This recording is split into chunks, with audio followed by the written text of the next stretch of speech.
environmental issues. This reality means we have to substantially revise the way we urbanize, in the ways in which we develop our cities. We have to rethink existing urban policies, planning frameworks, and management practices and adopt new ideas and approaches. The international framework of 17 Sustainable Development Goals sets out the key aspects and priorities. But translating them on the ground poses many questions and issues, and efforts are underway everywhere. What are these initiatives and the experiences? How do they translate across different urban contexts? How can we learn from them to devise policies and strategies for urban and economic growth while prompting equity, environmental sustainability, and social inclusion? These are some of the questions animating ARCS 9.0. This conference focuses on the policy, planning, and management adaptations necessary to secure sustainable urban futures, and we look forward to a rich sharing of research and experience. As we start the day, we welcome our honored guests for the inauguration of this event. May I request our esteemed dignitaries to grace the dais. Sir, please.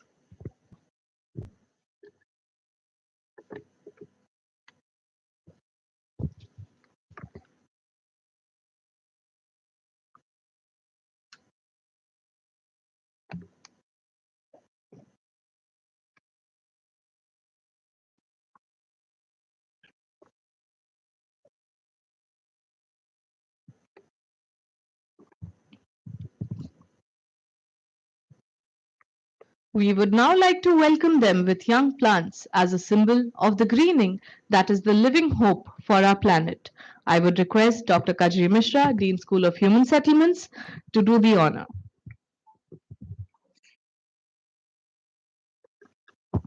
Shri Surendranath Tripathi, Director, Indian Institute of Public Administration, our chief guest and keynote speaker. Father S. Anthony Raj, SJ, our Honorable Registrar.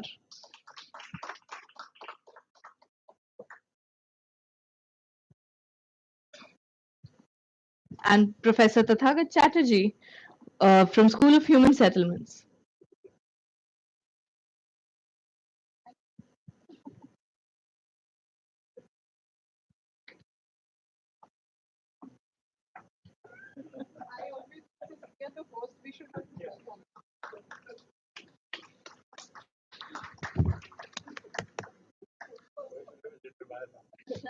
She is the acting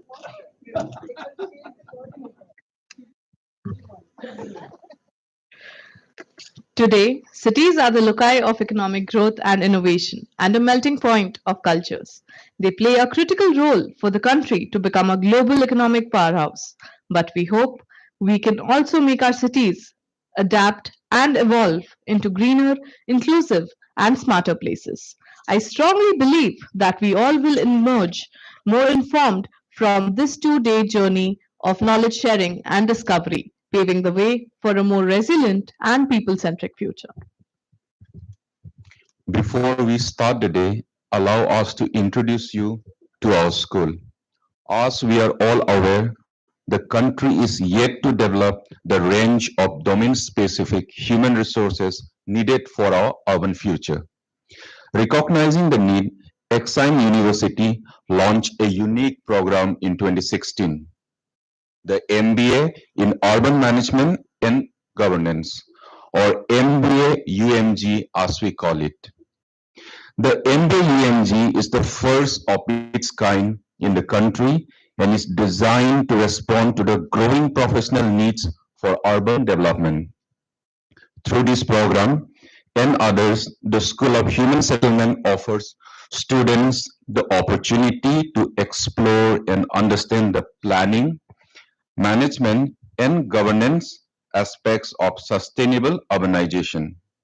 Since 2020, the school has offered a cutting-edge master's in urban management and in planning.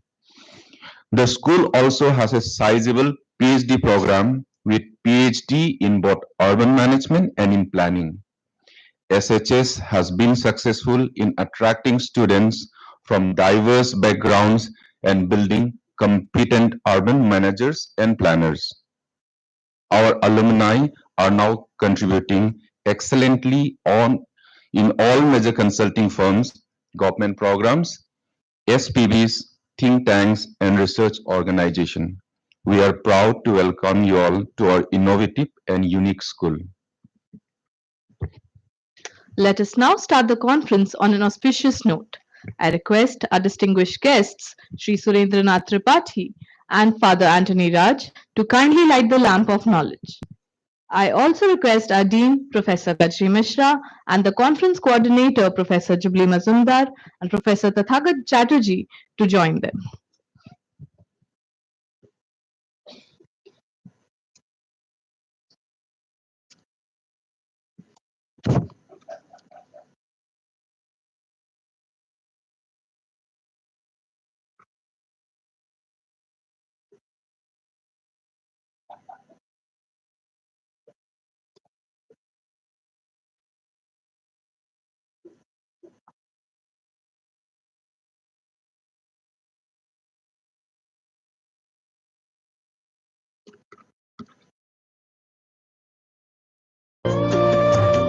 शुभं कुरु त्वं कल्याणम् आरोग्यं धनसम्पदः शुभं कुरु त्वं कल्याणम् आरोग्यं धनसम्पदः शत्रुबुद्धिविनाशाय दीपज्योतिर्नमोऽस्तु ते दीपज्योतिर्नमोऽस्तु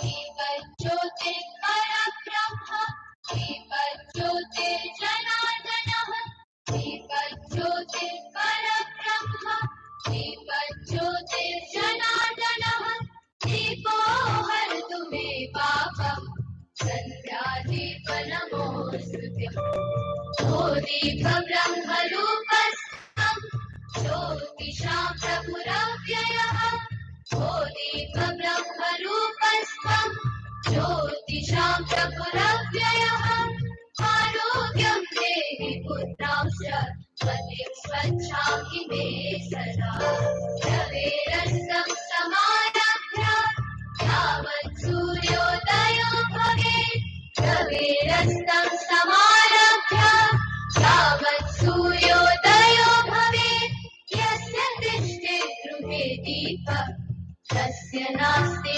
दरिद्रता शुभं कुरु त्वं कल्याणम् आरोग्यं धनसम्पदः शुभं कुरु त्वं कल्याणम् आरोग्यं धनसम्पदः शत्रुबुद्धिविनाशाय दीपज्योतिर्नमोऽस्तु ते दीपज्योतिर्नमोऽस्तु ते शुभं कुरु त्वं कल्याणम्.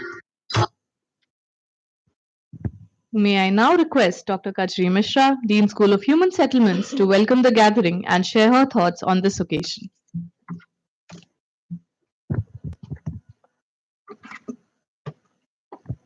Thank you, Vipashna.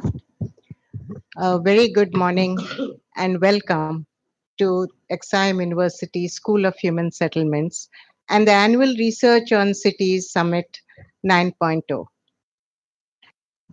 Respected Chief Guest, Sri Tripathi, respected Registrar, Father Anthony Raj, my fellow faculty colleagues, my dear students, and most importantly, the participants who have taken the trouble to actually share their thoughts, their research, and join us for discussions at this conference. We have three things that we would like to share with you. One, what our MCs just shared is about our school. is actually true. It's not hyperbole. We are an innovative school, and it is thanks to XIM University's pre-science and vision about the professional and technical needs that are required, that our country has, as we go forwards to a very uncertain future unless we really take drastic measures. Because of the vision that Exam University had, we have this very innovative program called Urban Management and Governance. Why do I say that this is one of the most important let's say, effort or initiatives? I think not just in the university but for the country. We all know that our cities are going to make or break the world, because if we want any kind of sustainability, we better change the way we make, run our cities. If we don't act very quickly and thoughtfully, we are dooming the rest of the globe also, not just the urban areas. For that, what do we have? In terms of people who work, who are trained to work exclusively in the urban domain, we have urban and regional planners. Across the world, it is so. But what in India we don't have and the rest of the world has is other people, people from variety of disciplines and backgrounds who also engage with the way cities are developed, in the way communities engage with cities, and in the way cities are run. In India, we don't have we don't have an urban studies program anywhere in the country. We don't have community organizers, for example, or social work specialists who are actually working more in the urban areas than in the rural. We don't have urban managers, and our esteemed uh, administrators who engage with the urban areas have very little expertise at hand to call upon to assist them in managing the urban areas that they are charged to actually run. Now, I'm not saying that we should not have these people who work in the rural areas, or we should not divert our attention. No, India was, in any case, and still is probably, or is assumed to be, a predominantly rural country. I have my suspicion that we are no longer so, and a lot of data bears me out. This data is not from the census, because our last census is 20 years old, more than 20 years old. So, what do we do? The 2011 census tells us that we had almost 30%, 30% urbanization. But what has happened in the last 15 years? Are we still that? No. We are probably more than 50% urbanized already. By WRI ways of looking at the spread of the built environment, the way the cities have sprawled beyond municipal boundaries, and other kinds of digital mapping that they have done, they actually estimate closer to 60-65%. So if most of the people are shifting to urban areas, are we equipped to handle this? Are we equipped in terms of the skills, the knowledge, the understanding necessary?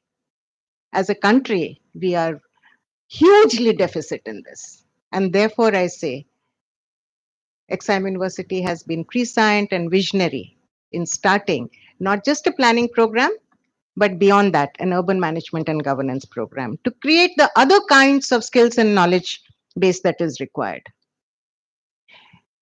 It is important also to realize that we need other kinds of disciplines. And as I was just telling our esteemed guest here, Mr. Srinivas, who works with the Ministry of Urban Affairs, that the government needs to take steps to actually further create human resources for this sector, without which we really cannot deal with the coming spread of urbanization in India. By in another 10 years or so, we are estimated that we will have another add almost, as Professor Tathagat Chatterjee often likes to point out, we will add the whole population of US to the Indian urban population. 300 million plus.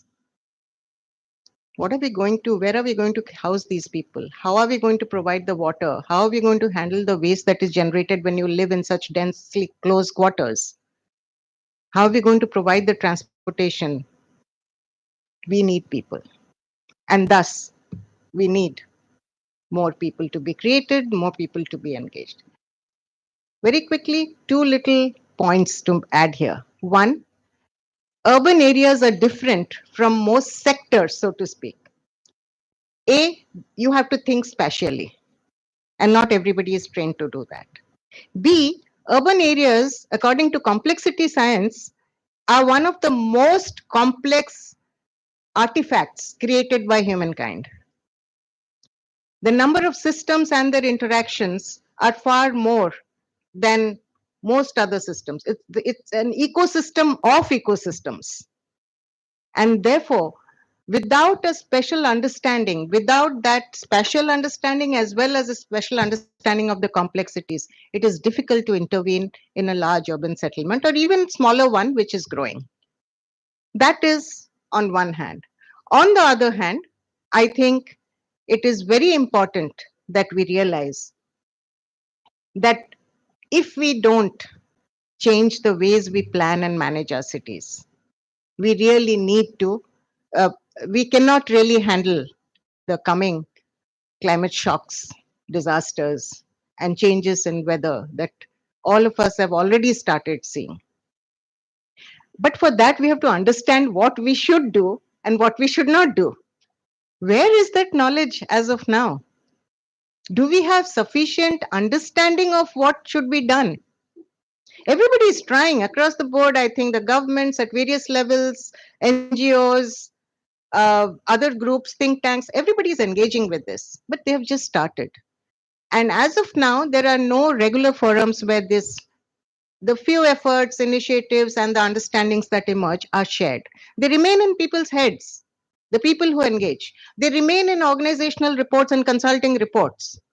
But are they shared widely enough so that there can be further refined, there can be further learning and learning across people?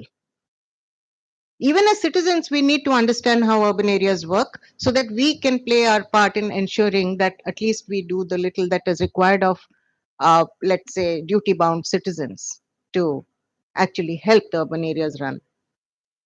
So, with these two thoughts, we had started the ARCS Summit. There is no such conference in India which brings together academics, researchers, policymakers, consultants, other people who are engaging with this thing, people from think tanks and research organizations, civil society organizations. We invite everybody to come and share what they know. Many times we have had very diverse set of people actually coming from different perspectives to share. And once we started the ARC Summit, it has grown from maybe 10 to 15 people coming. Now, this year, we have over 100 abstracts submitted, of which I think we have selected over 60, 55. Okay. So the need for this is felt, obviously. People want to share what they had, what they have understood, what they know, what they're engaging with. So as I welcome you to the ARCS 9, I hope we will have, I look forward to a couple of days of very interesting and engaging discussions and extensive knowledge sharing and learning for all of us, because that is the way forward that in which we can handle our coming urban explosion. Thank you all.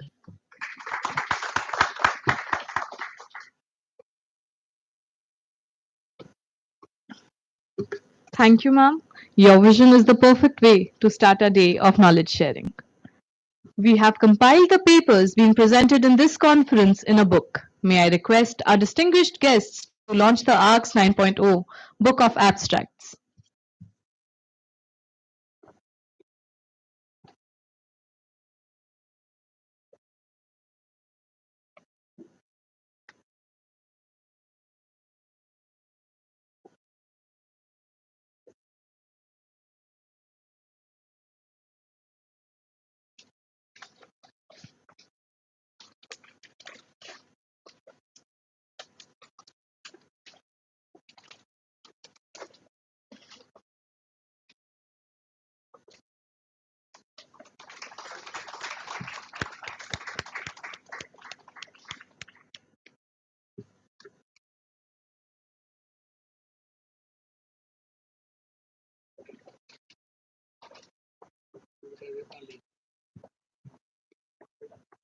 Anushka?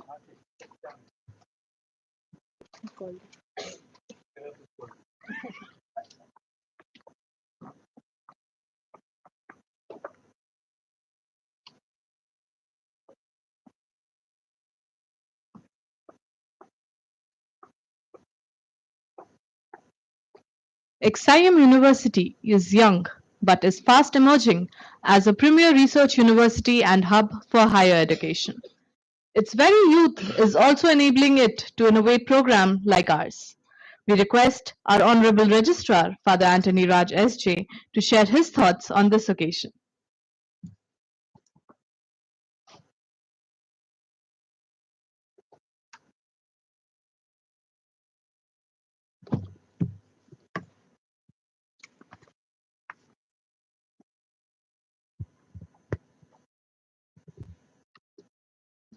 Respected Professor Kajri Mishra, Dean, School of Human Settlements, Honorable Surendranath Tripathi, Director General, Indian Institute of Public Administration, New Delhi, the chief guest and the keynote speaker for the event, Dr. Jubilee Mazumdar, the organizer of the 9th edition of the Annual Research on Cities Summit, ARCS 90, the co-organizers, Dr. Arpan Paul, Dr. Annam Sai Kiran,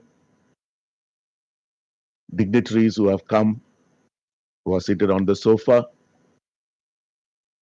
dear participants from across the country, dear faculty colleagues, friends from the media, and my dear students. A very warm welcome to each one of you to the XIM University, this particular campus, and to our School of Human Settlements. First of all, we are grateful to the dignitaries who have come, who have taken their valuable time to be with us. And thank you, participants, for joining us in this annual event. And as the Dean rightly put it, I have seen this ARCS grow from strength to strength. And we have chosen for ourselves for this particular year Sustainable Urban Futures Policy Planning Management. And we are aware that the time is slipping because we just have only 5 more years to achieve that sustainable goal, SDG 11, to make our cities and communities sustainable, safe, inclusive, and resilient. And even as we sit in this seminar hall, population keeps pouring into our cities right in our own here, right in Bhubaneswar, and the city keeps expanding in all directions. Because I still remember 2017, from that time I'm here, how the city has developed over 7 years, for example, from just the airport till here to our campus. And it is inevitable, and therefore, what policies need to be made, what planning has to be done, and how this urban population and the urban space need to be maintained. And I'm very happy because I sign all your certificates that you'll be getting. When I looked at just the, I'll be going through the abstracts, I'm sure, but when I looked at the titles of the papers that have come in for review and those which are selected, you have touched upon all the indicators of the SDG 11. For example, how do we use our resources? how do we manage our waste? How do we maintain our water quality, air quality, green coverage, the ecological conservation, and energy consumption? All the indicators, the 7 indicators of sustainability are there. Very warm welcome once again to especially the participants who continue to partner with us, and also all the other partnering organizations, of this particular ARCS summit, the SAR Samiksha series, Smart Cities and Academia towards Action and Research, the Odisha regional chapter of the Institution of Town Planning, India, and of course the Indian Institute of Public Administration, New Delhi.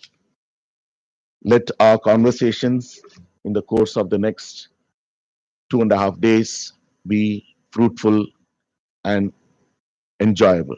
God bless us all. Thank you.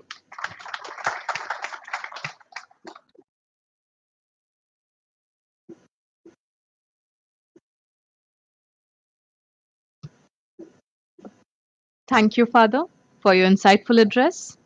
We are privileged to have with us Sri Surendranath Tripathi, our chief guest and keynote speaker for the ARCS 9.0, who has given us his valuable time. Thank you so much, sir. Sri Surendranath Tripathi, our chief guest, is a luminary in the civil services world. Since his position as Secretary, Ministry of Parliamentary Affairs, Government of India, he has headed the Indian Institute of Public Administration, New Delhi as a Director General, an IAS officer of 1985 batch in the Orissa cadre. He has an MA in Political Science from Allahabad University and MBA in Public Policy from Slovenia. He worked as Additional Secretary and Financial Advisor in Union Ministry of Agriculture, Rural Development Statistics and Program Implementation. In the government of Orissa, he held important positions like Secretary IT, Secretary Panchayati Raj and Rural Development, Information and Public Relations, beside working as a district magistrate Sambalpur. He has also worked as consultant for UNICEF on food security and women empowerment issues. Sir, may we request you to kindly deliver the chief guest's keynote address.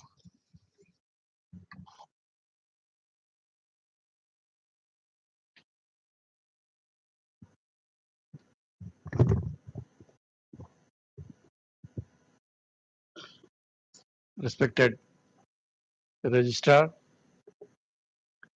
Rasa, Dean Dr. Kajri Mishra, esteemed Professor Dr. Chatterjee, Majumdar ma'am, Dr. Pandey, Srinivasji, and dear friends. Good morning to all. Good morning. Good morning, sir. Good morning. अभी सुनाई नहीं पड़ा. Your students should be more cheerful than Asa. We are supposed to be doomed and doomed, but you are the future of India. Good morning. Good morning. Very good. I would like to start how a policy is made. Then we'll come to the urban. What is SDG 1? Anyone? If you don't participate, I will not speak. What is SDG 1? Google it out. Huh? Read it again. Huh? I leave it to you. Just tell somebody should tell with confidence. झूठ ही बोलो, confidence के साथ बोलना चाहिए. Zero poverty. Zero poverty means at least there should be zero hunger, isn't it? What does zero hunger constitute of? Suppose you are made Chief Secretary of a state or Prime Minister of a country and you are given all the resources to plan for zero hunger. What you will do? Any guess? Hunger requires food. Food means you need cereals, you need animal fat, you need milk and water, you need so many things. Let's concentrate on cereals. You want to produce more paddy, rice. What are the things that you need to plan? Anyone? more area under cultivation. So therefore the land should be sufficient enough to grow paddy, because you can't grow paddy on Himalayas. Can you grow?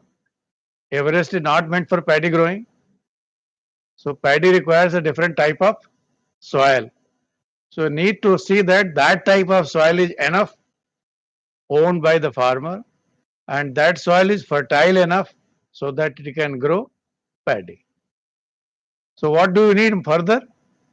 You need research in paddy varieties. What are sustainable in India? What will not be sustainable in dry cultivation? What will be sustainable in waterlogged areas? So you need a research. Therefore, ICR. When farmers do paddy cultivation, you need to procure it. You need FCI. You need a state procurement agency. You need an FCI Act. You need an Agriculture Research Act. Paddy will not grow unless there is enough water. So you need water management technologies. You need Hirakud Dam. You need many such सिंचाई के साधन. All those require another act, Water Conservation Act, Dam Safety Act, so on and so forth. And we are discussing only irrigation part of public policy of zero hunger. With only water, paddy will not grow. It requires fertilizer. You need to manufacture fertilizers. Naphtha you need to procure. If it is not available, import. You need a fertilizer factory. Fertilizer factories are not viable because per kg cost of urea is almost 35 rupees. Poor farmers in India cannot afford. Poor farmer will pay at best 5 to 6 rupees. So rest 30 rupees has to be given as a subsidy so that they can procure. You are still dealing with SDG 1. When they produce more, what to do? You need a farmer's agitation to handle. Otherwise, they will gherao Delhi. You need an MSP policy. Can there be any product where all produce will be purchased by government? Can you imagine? If Maruti says all my Maruti cars should be procured by, let's say, Dr. Kajari Misra or XIM because you are a rich institution, can that factory survive? Answer is no. Will farmers survive if government does not procure? Answer is still no. Because cost of cultivation to keep the world hunger free is totally not sustainable. It is not sustainable not because of farmers, but because of input cost. I narrated only two, water and fertilizer, but there are more input costs. You need pesticides, you need farm labor is missing, you need farm mechanization. Farm mechanization requires research in tractorization, combine harvester. Even if farmers produce more and you have an FCI procures all the stock. What FCI will do? Can government eat all the rice? Answer yes or no? Obviously no. So that rice has to be supplied to poor. You need a public distribution system. You need a PDS Act. You need a Ministry of Food. Still you are dealing with hunger. If suppose farmers in Ludhiana or Sambalpur give enough rice, Sambalpur will not eat that rice. So that rice of Sambalpur has to be transported to Tuticorin or Trivandrum. You require railways. You require truck transportation. You require dedicated freight corridors. All this is part of only policy on zero hunger. Even if you procure and transport, can people get rice on their own? You need a PDS distribution channel. You need PDS card. You need to identify who is poor. You need to identify who need not get it. Should registrar XIM should get 5 kg rice? Yes or no? You don't want to feed him? But fact remains you have to identify who is poor. And you are still dealing with public policy 1, zero hunger. Even if you identify who is poor, the most difficult thing in this world is to identify poor. You can identify rich by their Mercedes, by their mobile phones, by their data cards, by their lifestyle, by their dress, by their dress code, by their preferences. Even their simplicity is costly. But it is impossible to define poor. Are people poor? Yes or no? Yes, because if they are income poor, they are poor. But friends, if you are planning for public policy, do not assume that people are poor. I will remind you what Ronald Reagan said to in his first address to the United Nations. He says, always suspect a person, I repeat it, always suspect a person who says, I am here to help you, and he says, I am from the government. If this is the image of government where nobody trusts, and this is the juggernaut of public policy making for dealing with only hunger, who will handle all these things? Do you think Honorable Chief Minister of Orissa, Naveen Patnaik or Mohan Maji understand all this? Do you think Chief Secretary understands all this? Do you think with 2-year tenure, every Chief Secretary knows everything? Or for that purpose, had I been the Chief Secretary of Orissa, I could have imagined everything? We need external knowledge for public policy making. So I told you only one example of zero hunger, and I touched only 10% of gamut of public policy. Even farmers need internet. Farmers need transportation. Farmers need to be tax free, so taxation rules. Farmers need land records, so land record automation and modernization. Farmers need land to be made credit worthy, so credit institution. They cannot get loan from the bank because banks are not everywhere. So they need a parallel credit structure, be it cooperative, be it NGO, be it fintech or other things. Farmers have a small quantity of food to sell. They need to congregate at one place. You need mandis and aratiyas and all those things. So a lot of things are supposed to happen in case you are aiming for only one public policy, that is zero hunger. When you are doing research, can a single hypothesis come to a right conclusion?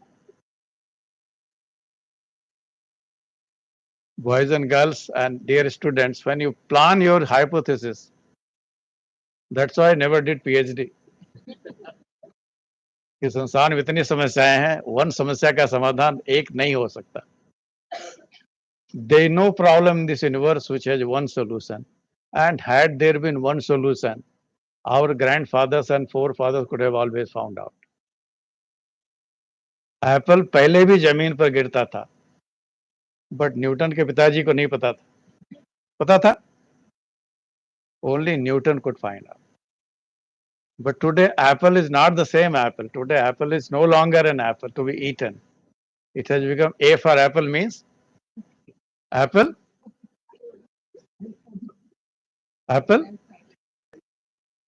Apple is a company now. It's a digital company. When a company becomes household names, can you erase it from the mind of the people? You need to occupy mind share before occupying market share. Apple has occupied mind share, therefore, whatever they sell, whatever they make, even if it is 3x or 5x or 10x costly, people are still dying to buy. Urban studies are yet to occupy mind share. Urban theorists yet to occupy mind share. Urban workers, urban planners, urban managers yet to occupy mind share. When you don't occupy mind share, you are out of mind, and slowly you become out of sight. And out of sight, out of mind. Even UMG cannot help. UMG becomes OMG. Oh my God. In this atmosphere, I'm supposed to address you on urban sustainability. Now you realize the problem of a bureaucrat. We are trained not to run away from the problem. what we call it, na dainyam, na palayanam. If my minister does not understand, if my chief minister does not understand, but people of Orissa, or for that purpose, people of India and the world, deserves good governance. Can bureaucrat run away from the problem? Can academicians can run away from the problem because it's not my job. हम तो UMG चलाते, OMG से हमें क्या लेना देना? जिसका चमन में कुछ न हो, फिक्रे चमन हो क्या करे? But we have skin in the game being bureaucrat. Researchers don't get popularity because they don't have skin in the game. They don't know enough to understand the problem. Friends, half of the problem is solved once you understand and define it. Life is full of problem, but जो कलेश और कष्ट होता है ना, कष्ट किसको बोलते हैं?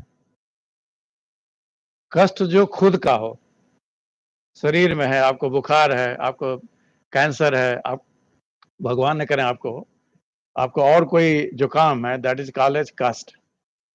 What you feel physically, but कलेश दूसरे देते हैं.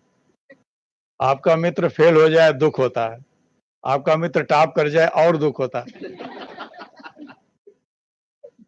आपकी नई गाड़ी आए तो सुख होता है, आपका पड़ोसी होती वही गाड़ी ले आए थोड़ा दुख होता है, आपका पड़ोसी आपसे अच्छी गाड़ी ले आए तो कलेश होता है.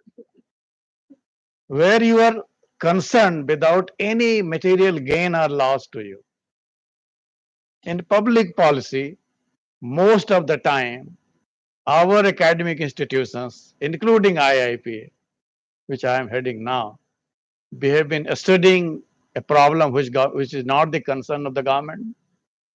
We are doing research which is not a public policy priority, and we are also coming out with the research paper which doesn't have a mind share or a market share. And because of that, our 60,000 research papers submitted in India and about 200,000 research papers submitted globally. Not a single research paper in India can generate a product which can be sold across the world, either as an idea or as a product or as a mixture of idea and product. This is not a place to apportion the blame who is right, because bureaucrats are never wrong and academicians can never be proved to be wrong. तो सारी गलती जनता की जिसने हमको tax देके हमको जिंदा रखा. Another thing I would certainly like to tell you and share you here. If an institution is not relevant to the social problems of the society, it loses its existence. In India, there are 270 million students who are in K-12 category, KG to 12th class. But there are only about 37 million who are in the higher education category. So 270 million become 30 million just in one class. Our GER is 27%. That means graduates, those who are going to become graduate, कुछ fail भी होंगे, कुछ pass भी होंगे, कुछ टूट जाएंगे, कुछ छूट जाएंगे. So if a ratio of graduation is 27%, and those 27% who come out of institutions like yours and other 1100 universities in India, and maybe another 50,000 colleges in India, taught by learned professors like Dr. Kirti Misra and company of such teachers. Out of them, 80% are non-employable. Can we call ourselves Vishwaguru?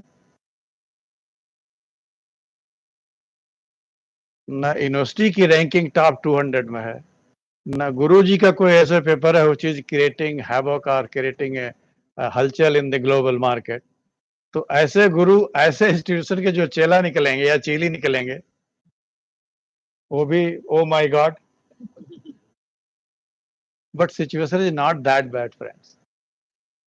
Today, the same institutions have created and generated people who are managing top 500 fortune companies which have been graduated from India. That means kuch to hai. If Satya Nadella and Sundar Pichai are managing the best companies of the world, कुछ तो है higher education में जो कि हम पहचान नहीं पा रहे. कुछ तो है इंडिया की एजुकेशन धरती मिट्टी और पवन में, which we are not able to quantify, but is still doing wonders all over the world.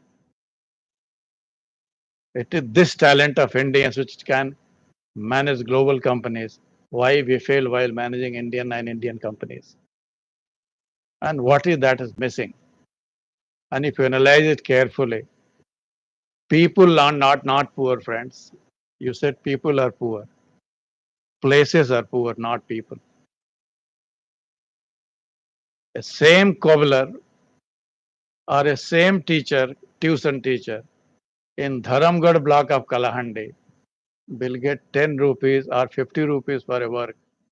Same person in Bhavani Patna, either Bhiwani or Patna or a combination of that Bhavani Patna and Orissa, he will get 50 rupees. Same person in Bhubaneswar will get 100 rupees. Same person in Delhi might get 200. London he might get 200 euros or dollars. In New York he might get 300. Same skill, same person, same teacher, same guru, same all incompetencies, but he gets priced differently. That means people are not poor, places are poor. Urban is one such thing where this matters. If your place is not attractive enough, people will not build their house. People will not set up their factories. When they don't set up their factories, the basic concept of urbanization, why people congregate in urban areas to come and stay in and slums? No, they come here for job and income. Basic purpose of congregation where urbanization started was economic opportunity.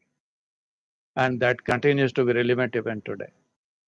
So benefit of congregation will come when places become rich. Places will become rich when places become investable.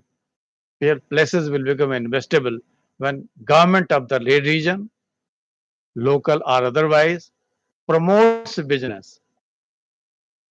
If you are hostile to business, if every day discuss कि टाटा बिरला पहले खा गए, अडानी अंबानी अब खा रहे हैं, परसों doctor Raj and doctor khejri Mishra खाएंगे. If you hate Lakshmi, can Saraswati alone make you rich? Answer is clear no. If you pursue wealth, if you appreciate wealth creator, you will make a place rich. Challenge for urban today is how to make urban areas attractive for investment.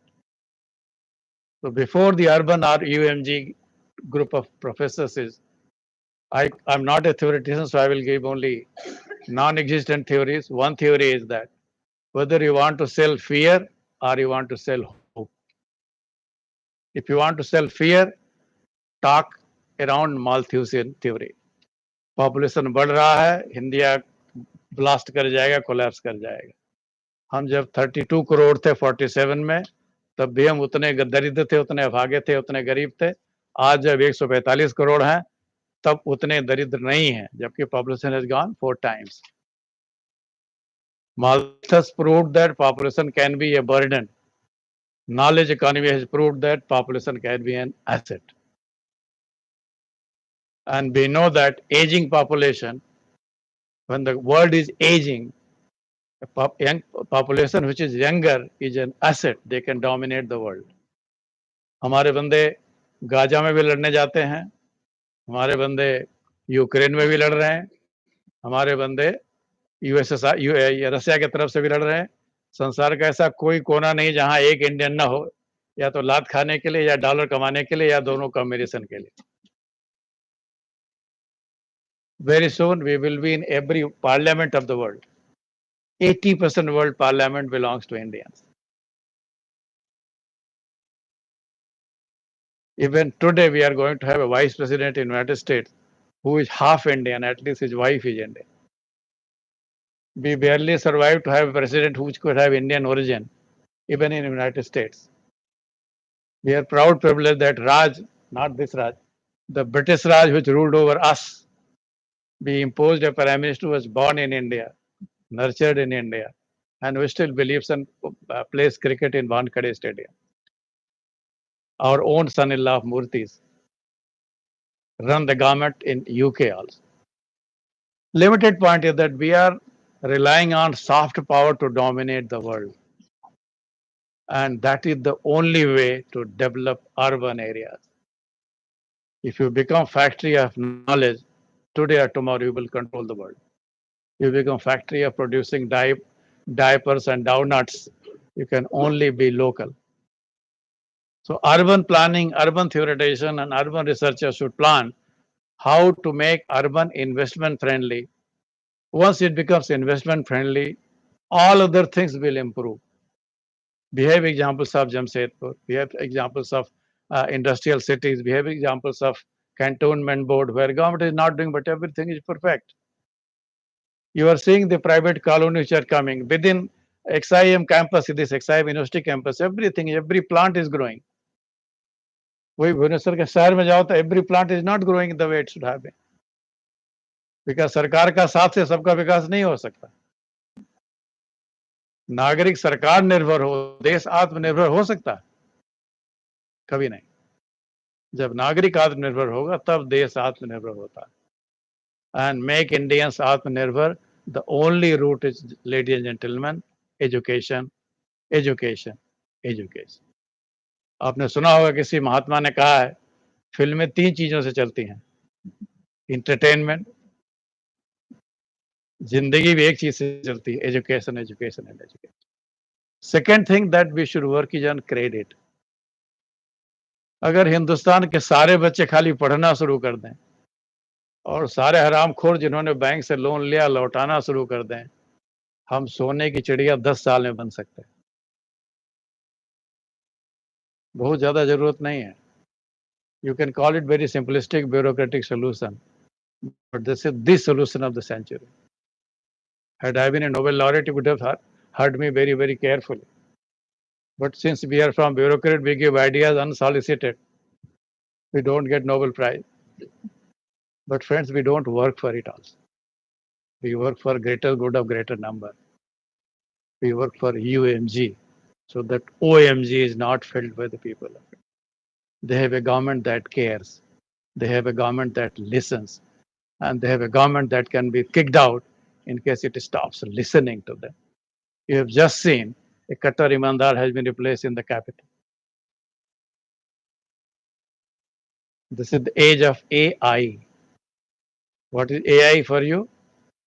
Artificial. But for me, it is area and individual. If area is investment worldly, individuals are competent enough, this AI put anywhere, they will deliver better. In case they join faculty, they will be good teacher. In case they become a student, they will be outstanding student. If they are become bureaucrat, they will be good bureaucrat.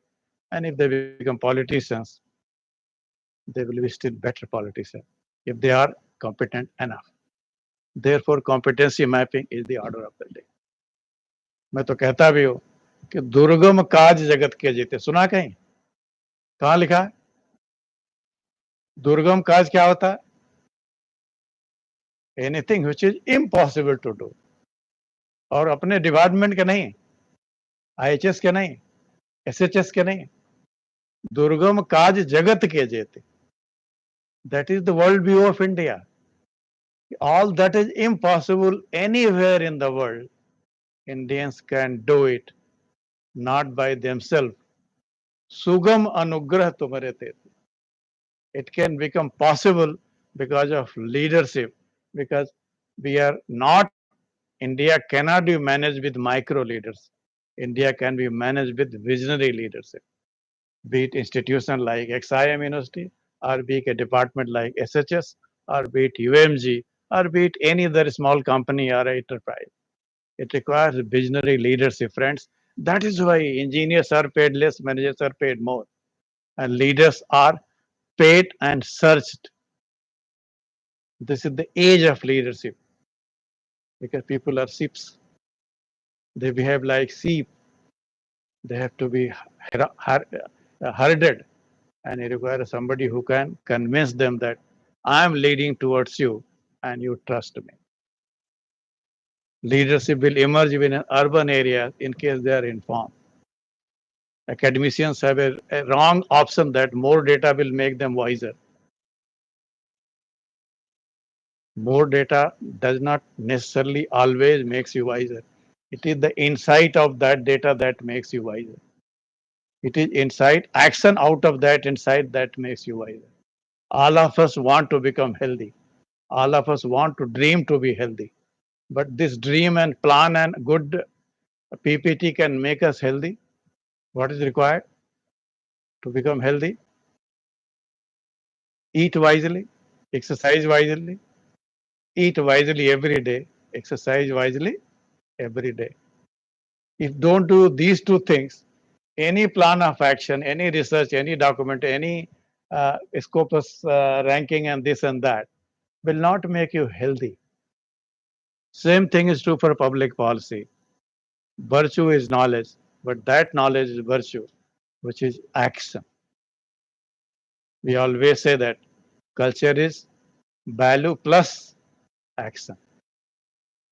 There are cultures which promote only values, they don't promote action.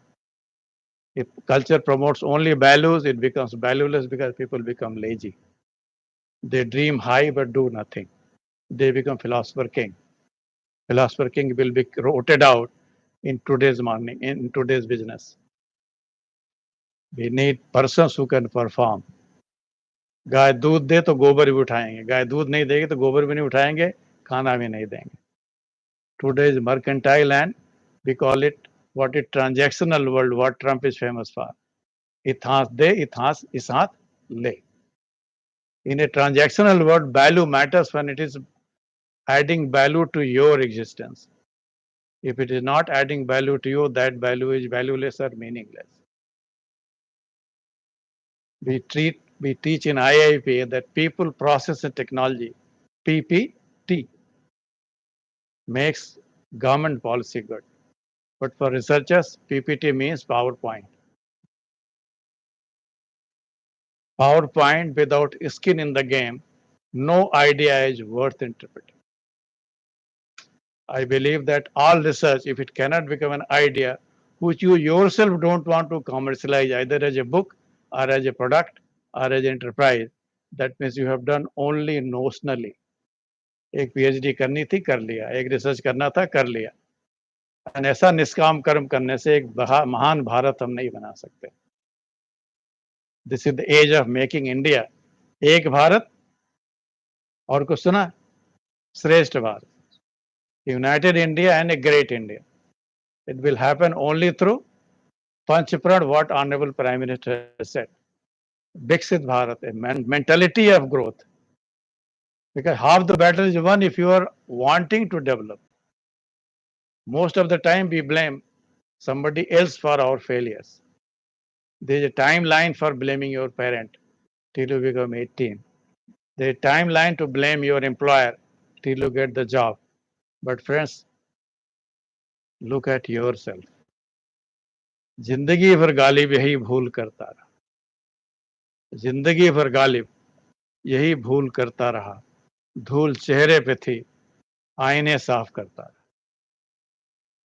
Most of the time, we try to solve non-existent problems.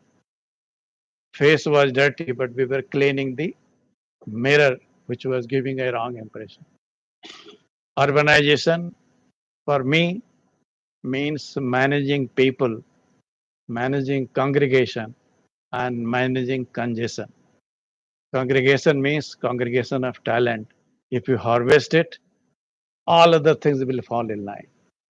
Jhuggi Jhopadi will vanish once their income goes beyond 12 lakhs or income tax level. Nobody wants to live in Jhuggi Jhopadi. We glorify Jhuggi Jhopadi as if that is the place to be. No researcher would like to stay there even for 1 hour. But they want that Jhuggi Jhopadi should not be abolished. हमारी मांगे पूरी हो, एक झंडा लगे खड़े हो जाएंगे. Give them job, they will run away from there. Give them income, they will not stay there.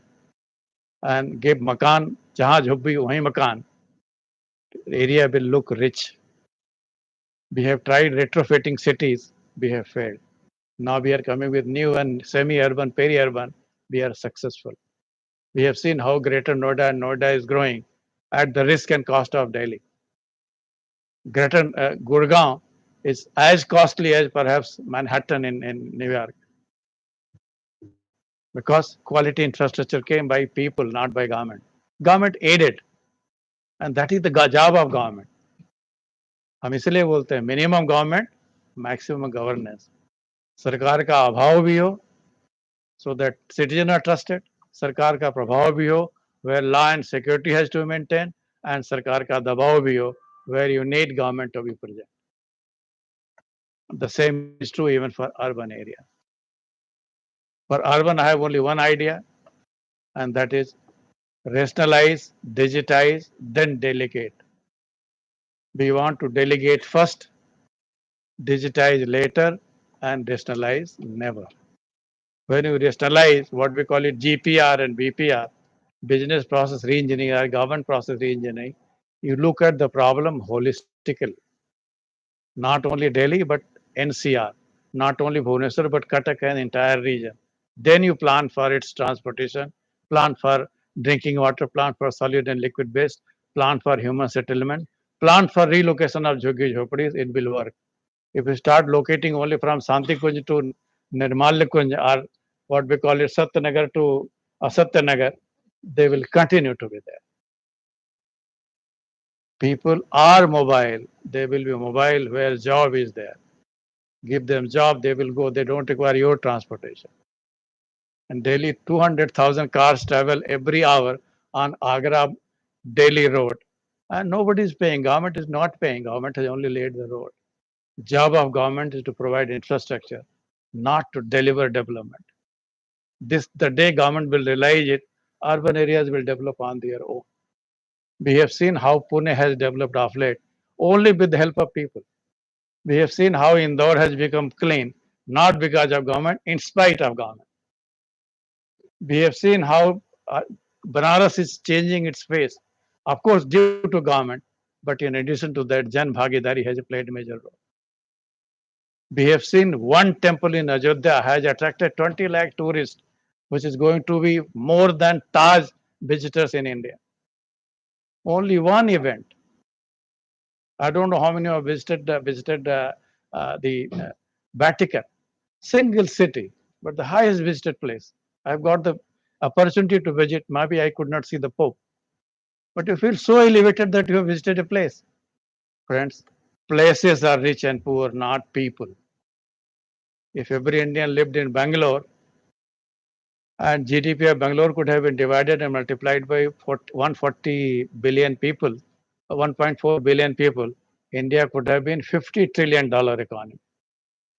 Since everybody is not staying in Bangalore, we are poor. Per capita income is also a function of the region. That's why people come to cities. They come to cities not to only face harassment. They come to cities because it is land of opportunities. So whether you want to analyze fear, being Malthusian, or sell hope, becoming sapno ke saudagar, sell job and opportunities, it depends upon what is your mindset. If you belong to what we call it fixed mindset, it will go towards finding fault with everybody. हमारे यहाँ का तो मुख्यमंत्री का भी चेहरा ठीक नहीं है, हमारे तो डॉक्टर कजरी मिश्रा ही हैं, इनसे ज़्यादा अच्छा होना चाहिए था, हमारे तो रजिस्ट्रार ही डॉक्टर राज हैं, क्या करें, हमारी तो तकदीर ही फूट गई. This is the pessimist view of looking at the world, friends. It will solve no problem, it will add more problem, and it leads to inaction, analysis by paralysis.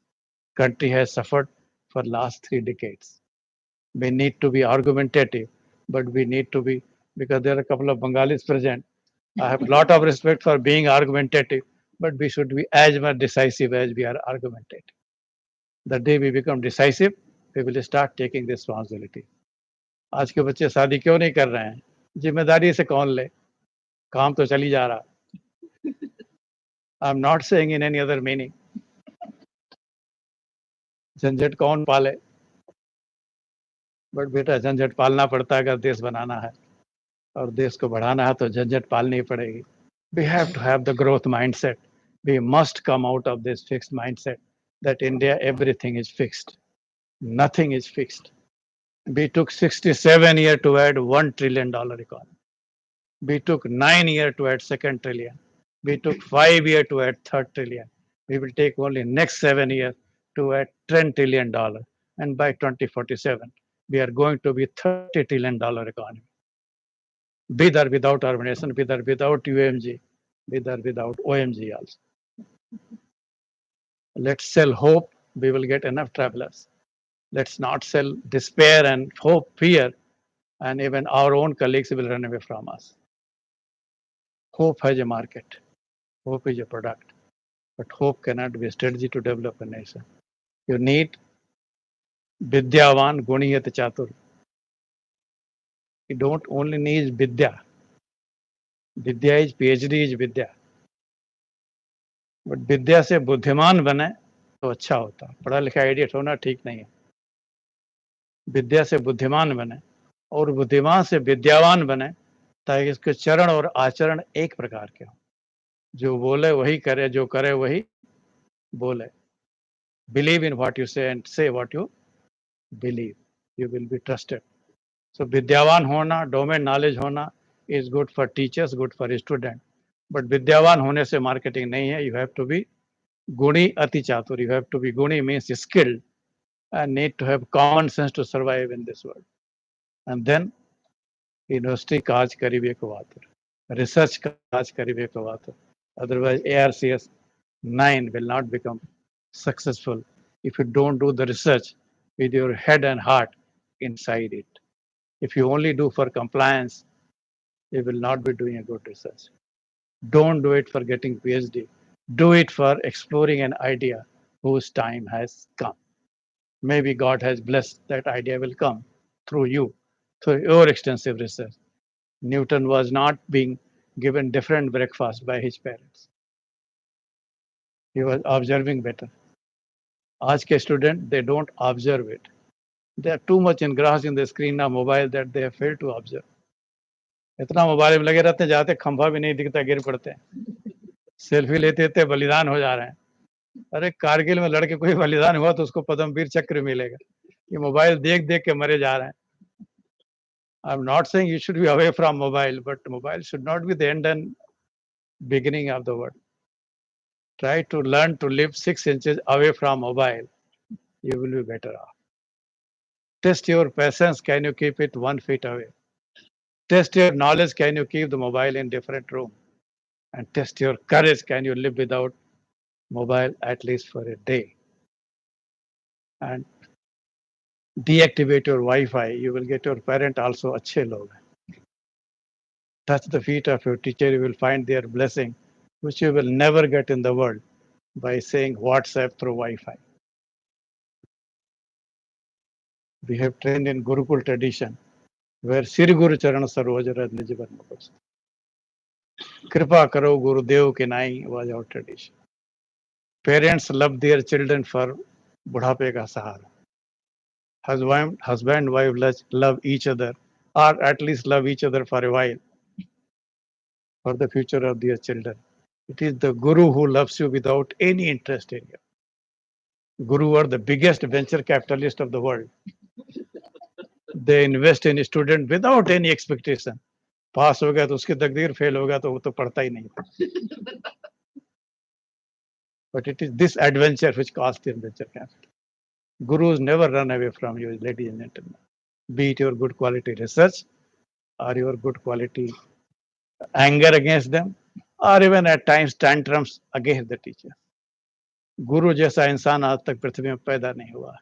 कितना भी third rate गुरु हो, best student से ज्यादा जानता है. हो सकता पढ़ाने की कला ठीक ना हो सकता समझाने का तरीका ठीक नहीं हो. Most of the time, we don't know how to communicate. Friends, whole life you will live not with your PhD, but how you communicate. Communicate to connect, don't communicate to inform. Otherwise, IIT. When you communicate to inform, you become informed. When you communicate to interact, you are understood. When you communicate to transact, you are trusted. But when you communicate to connect, you become friends. Try to become trustworthy. Don't try to become a smart friend. And don't try to become only information. या तो Google भी information दे देता है. I feel happy that I have been called here to speak a little bit about you. I told you only one policy aspect, zero hunger, but you take up number 11, urban. You think how many issues are involved when a city becomes unlivable and how many issues need to be tackled before city becomes livable. There is concept of 15-minute city, 15-minute walkable city. If you get all your requirement in a city by just walking for 15 minutes, that is the city of my dream where I would like to buy my house. But that will not be made by somebody else, but will be made by urban managers who have studied at UMG, by researchers who are part of ARCS 9, or maybe further editions, and by those Nagarik and intellectuals like you who have concern for community, who want to live for the world, don't live for themselves. Don't consume or over consume yourself. एक दिन हम भी मरेंगे और मैं नहीं करता हूँ आप भी, बट वो तो सर्टेनिटी है ही. बाकी तो आप समझ ही गए हों. I will end up with saying this. यही समय है, सही समय है, भारत का अनमोल समय है. Study carefully, deliver intelligently, and be a good human being. बहुत वैकेंसी है. Thank you very much.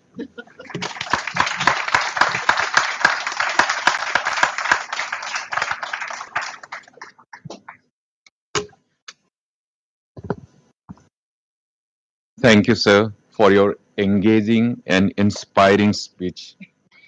It has set a rich tone to this conference. I'm sure everyone here has learned from your experiences and will strive to occupy the mind share in urban spaces going ahead. I now request Professor Jubilee Majumdar, coordinator of ARCS 9.0, to give us a brief about the conference.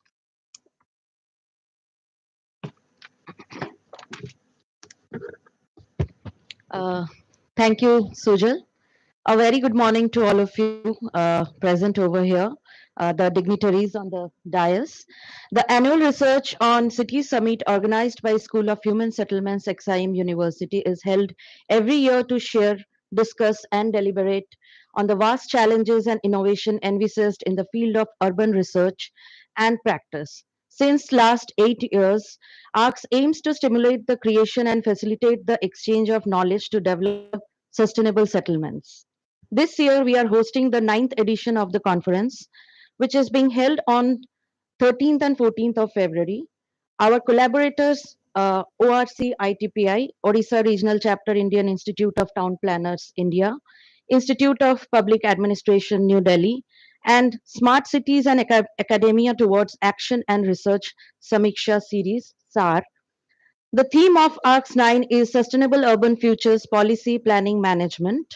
A total of 12 technical sessions will be hosted this year across 6 specialized tracks of policies and governance for sustainable urbanism, sustainable infrastructure and services, environment and ecosystem, urban regeneration and public spaces, smart and digital application, inclusive and sustainable planning. This year, we have received more than 100 technical papers and approximately 55 technical presentations have been accepted. ARCS 9 will also be hosting 3 plenary sessions across 2 days. The 3 plenaries will focus on the various issues in the sustainable urban development.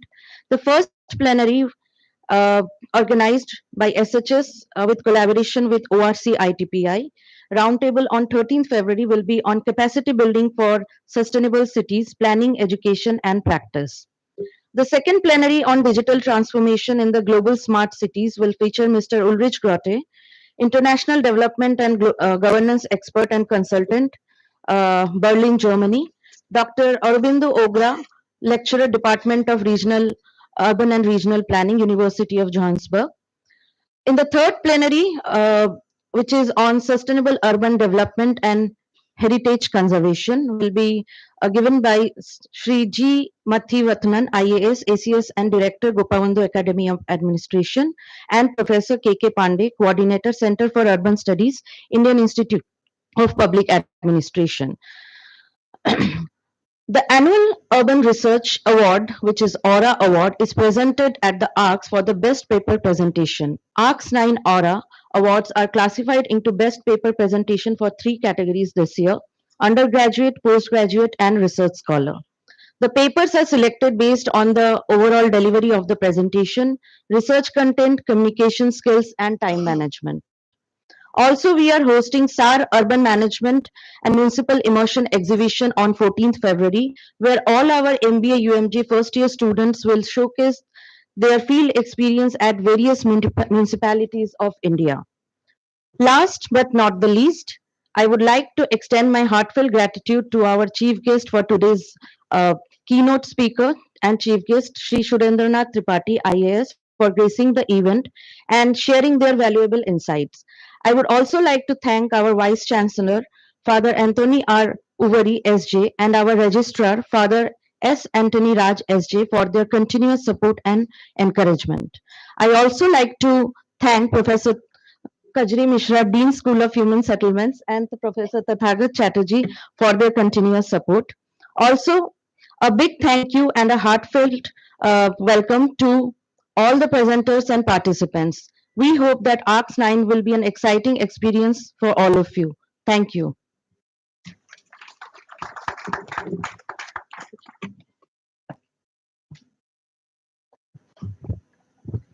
Thank you, ma'am. I would now request Professor Kajri Mishra, ma'am, to present an Uttaraya and a memento to our chief guest, Mr. Surendranath Tripathi, and our registrar, Father Anthony Raj, SJ, as a token of our gratitude.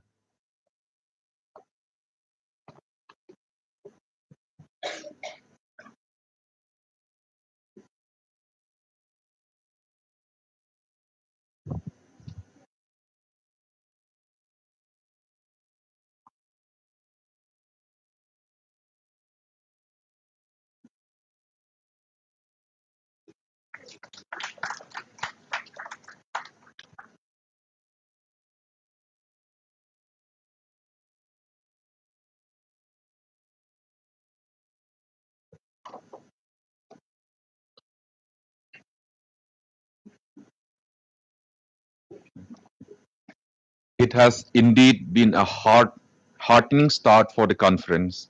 We will now take a short break and will reconvene at 11:15 a.m. for the first plenary of the day. Capacity building for sustainable cities, planning, education, and practice. The students are requested to stay back in the seminar hall. The venue will be in the same CH1, that is Seminar Hall 1 here.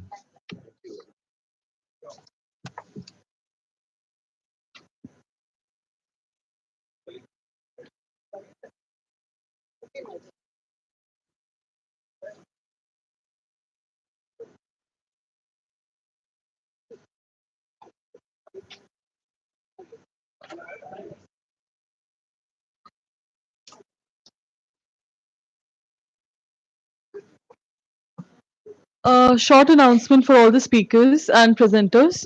For all the presenters,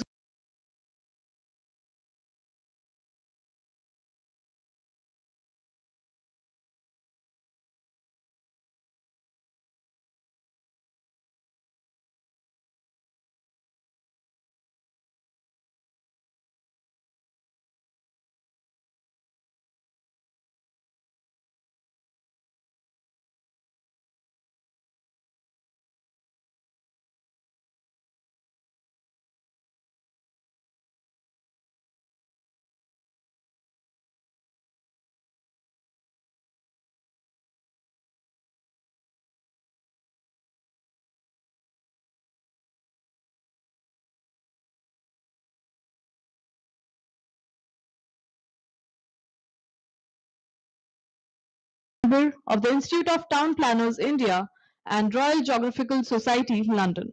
He was a reader in geography of Utkal University and assistant director at National Institute of Rural Development, Hyderabad, before joining AIT.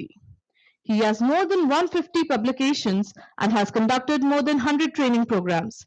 He has also served as an academic senate chair and family representative, founding director of Asian Regional Center of Excellence on MDGs supported by UN and AIT. He is currently serving as the governing board member of the Nabkrishna Chaudhary Center of Development Studies, Bhubaneswar. I kindly request Pranjal Patnaik to present Professor Rautroy with a plant as a welcome gesture.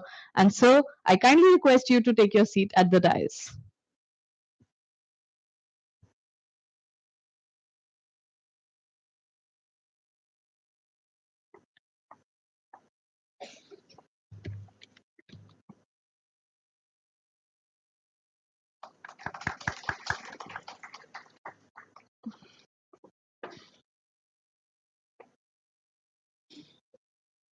Dr. Lingraj Prasad Patnaik presently serves as the chairperson of the Orissa Regional Chapter of the Institute of Town Planners India. He holds a bachelor's degree in civil engineering from the Institute of Engineers India, a master's degree in urban planning from the School of Planning and Architecture, New Delhi, an MBA from Berhampur University, and a PhD of Management from Utkal University, Bhubaneswar. He served as OSD in the Housing and Urban Development Department, Government of Orissa, after retiring as a chief planner from Bhubaneswar Municipal Corporation. He is a distinguished planner in the state, actively contributing to the formulation and implementation of uniform building bylaws by the entire state, the Orissa Apartment Ownership Act, and significant amendments to the Town Planning Acts and Rules. I kindly request Mrinali Solanki to present Dr. Patnaik with a plant and as a welcome gesture, and sir, kindly take your seat at the dais.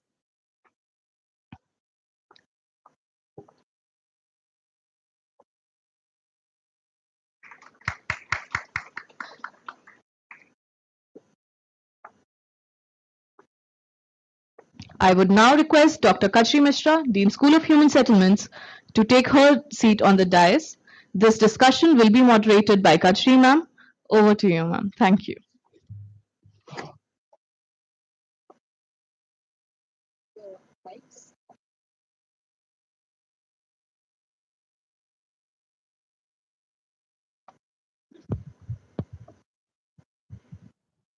It's still good morning. So, good morning, everyone, and welcome back to our first technical session, in a sense, the plenary session on capacity building for urban development, particularly discussing about planning, education, practice, and practice and policy.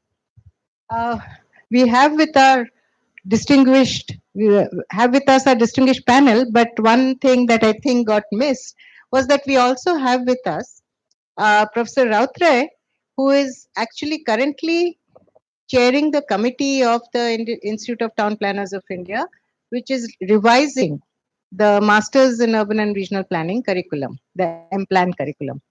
He has recently completed the draft revision, and it is our, I think, honor to be the first ones to actually share in the new curriculum suggestions that he has.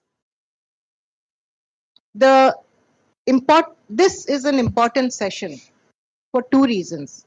One, that currently, as I said before in the morning, currently planners are in India almost the only ones really trained to look at urban areas in all its complexity and in an integrated fashion, and to plan for its future development, keeping in mind things that have to be safeguarded, like the natural resources or the waterways, and also keeping in mind how to regulate the public space.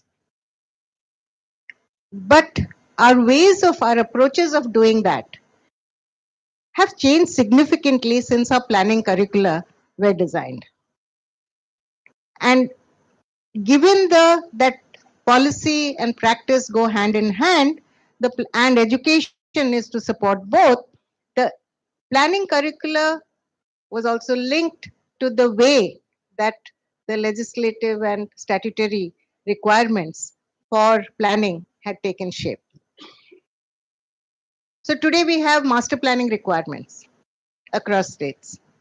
But do master plans serve the purpose? Almost universally today, it's been understood that we cannot make master plans as blueprints for cities which are transforming so rapidly.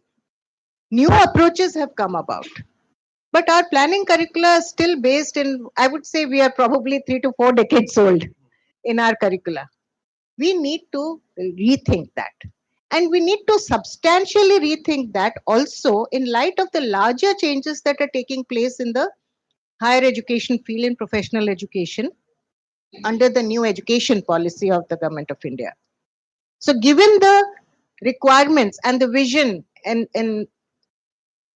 that is actually worked out and mapped out in that new education policy, many of our systems will have to change, not just the curricula and content, but also the structures of our higher education. And in light of that, how do we alter our planning education becomes a big question. Because as our chief guest, honorable chief guest, very nicely pointed out in the morning, education and knowledge building, and I'm not saying education is the only way to build knowledge, but it's one of the ways in which we create knowledge bearers for the country. And once that is not really on track with how the world is shaping up, there is little we can do to make productive practice, to actually be able to think in the ways that he suggested in the morning, to be effective. And that is where I think this is a very, very important session. And what we would do is probably, I will first invite our important collaborator in this session, the Orissa Regional Chapter of the ITPI, with our, whose chairman is with us, Dr. Patnaik. And I will first invite him to share a few words on the few thoughts on the topic. Uh, very briefly before handing it over to our two main speakers, one of whom is steeped in policy and practice as well as education, and Professor Rautray, who has been also in education primarily, but has also been consultant and has practiced across diverse aspects of planning and not just land use or master planning. And so let's listen to them. But over first to Dr. Patnaik.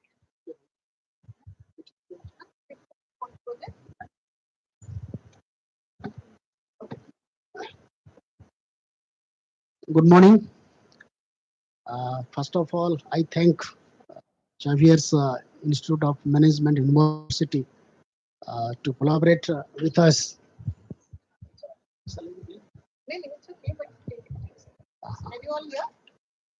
Okay. Xavier's University Institute of Management University, XIM University. They collaborated with ORC, Odisha Regional Chapter of ITPI, to have this plenary this session. Mostly we will be discussing on policy planning and education.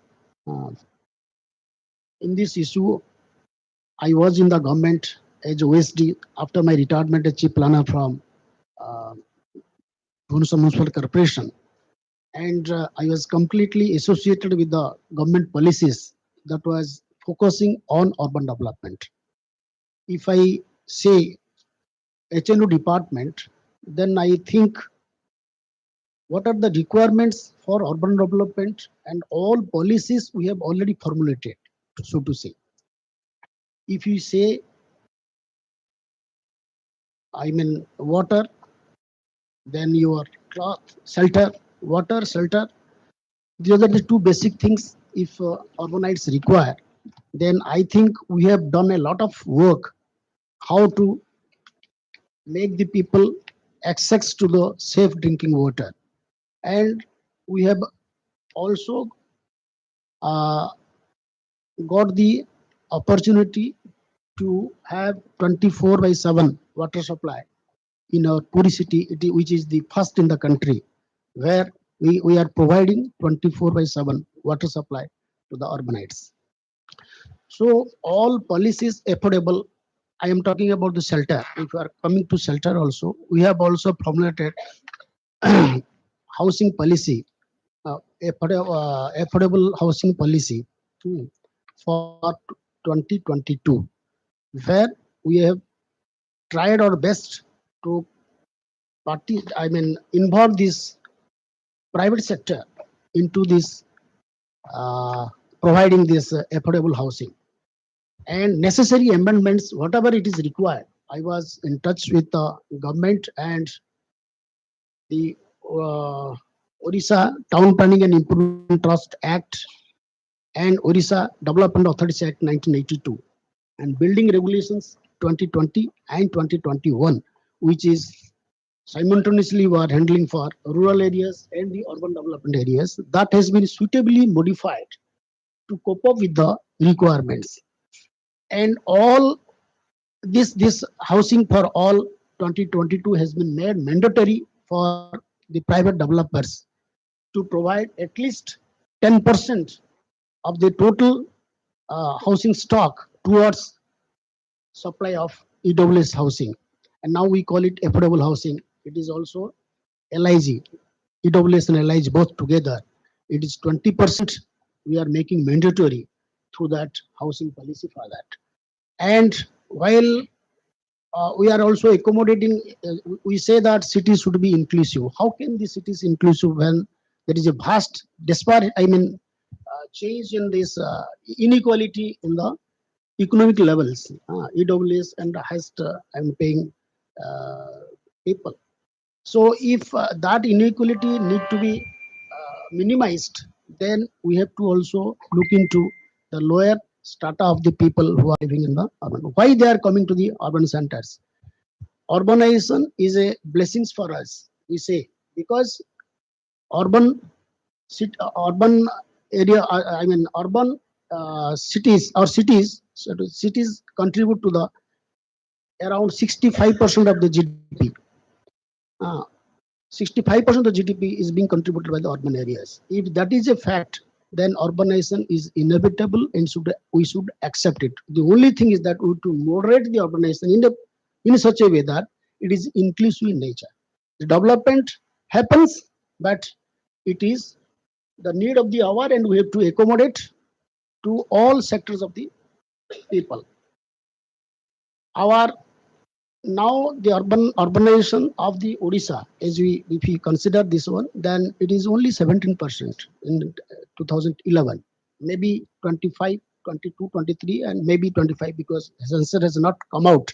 So 2021 we may be 25%, but still then 1/4 we are at the going urbanization is still not at that pace which at that pace which we are expecting. Still then urbanization is happening and you have to accommodate and you have to accept it.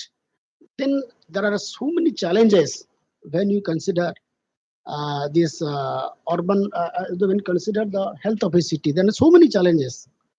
First of all, you see, we have the solid waste management. Then you come to climate change, urban flooding, and this shelter for all. These are all challenges. We have air pollution, then heat islands. Then day by day we are also facing a lot of challenges in urban sector, and our government, state government, have taken all kind of steps to reduce the temperature also. And our last policy was creating ponds in every villages. Mo Pokhari. It was the last for to face the challenges of heat islands.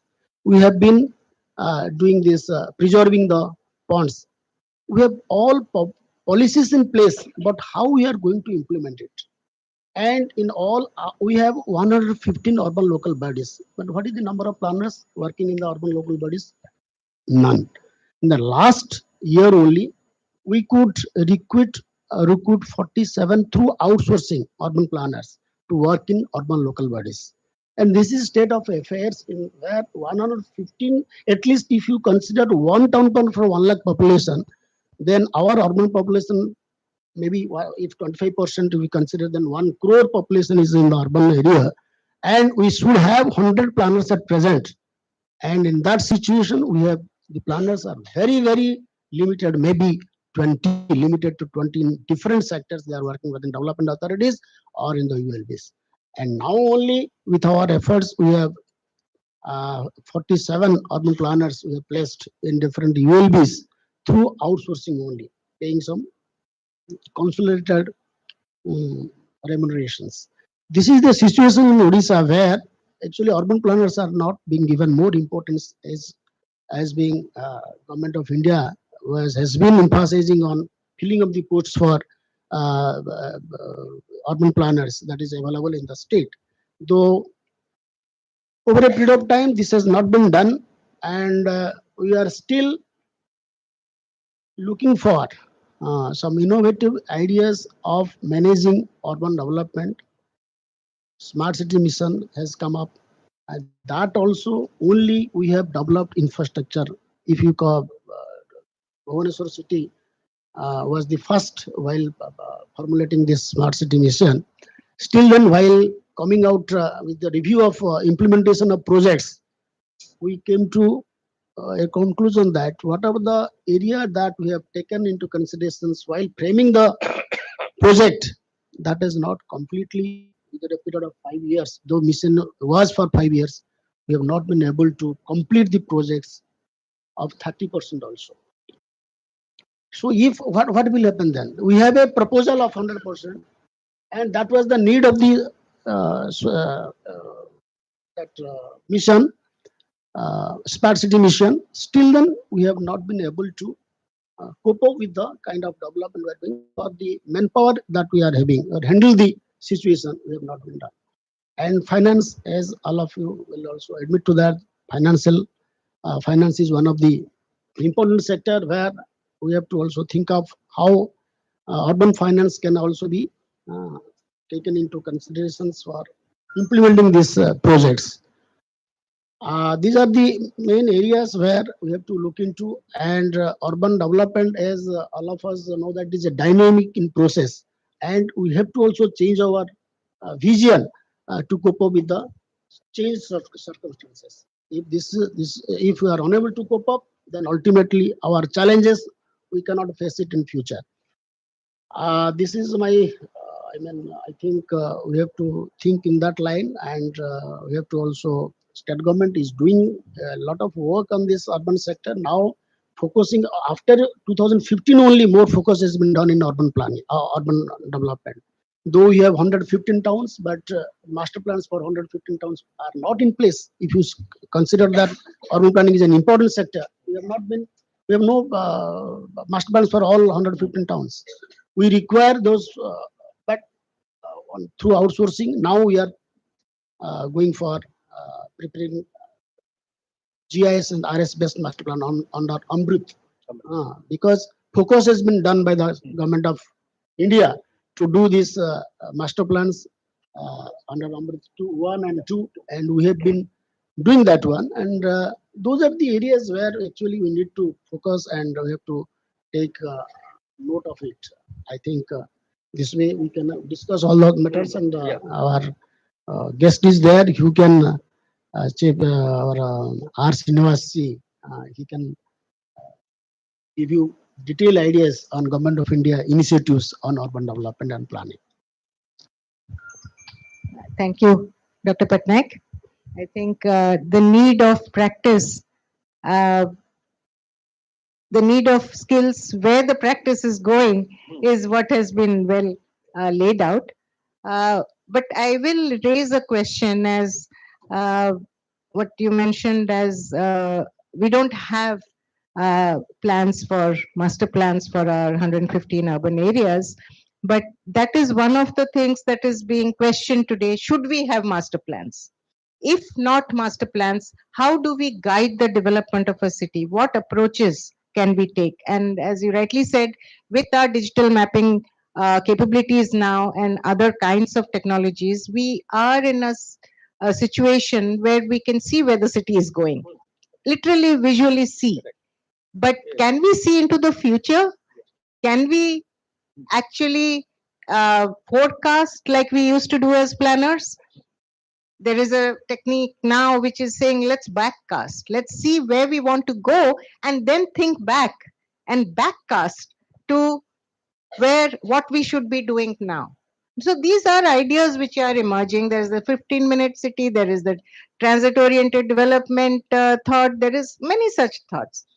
Now when you educate a planner, whether at undergraduate level or a master's level, what do you actually, what skills, what knowledge, what understandings and insights do you give them? What capabilities do you actually equip them with so that they can not only cope with what's happening now, but what I would call they should be future compliant, meaning their skills should be able to be used as we go into the future. So that, so there can be two ways of looking at it from the curriculum side as to what we should put in, but we should also look at it from the policy and practice perspective as to what is needed in the market, so to say. So do we start with what Professor Rautre has thought and then we listen to what the market really needs? Okay. May I request Professor Rautre, do you have a presentation? Yes. Please, please come. About the curriculum.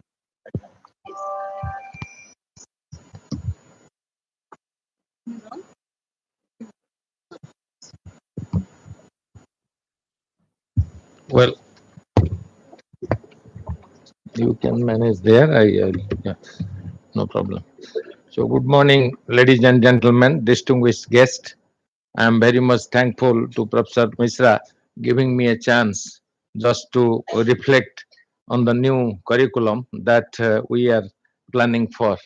And she is also a member of that particular group.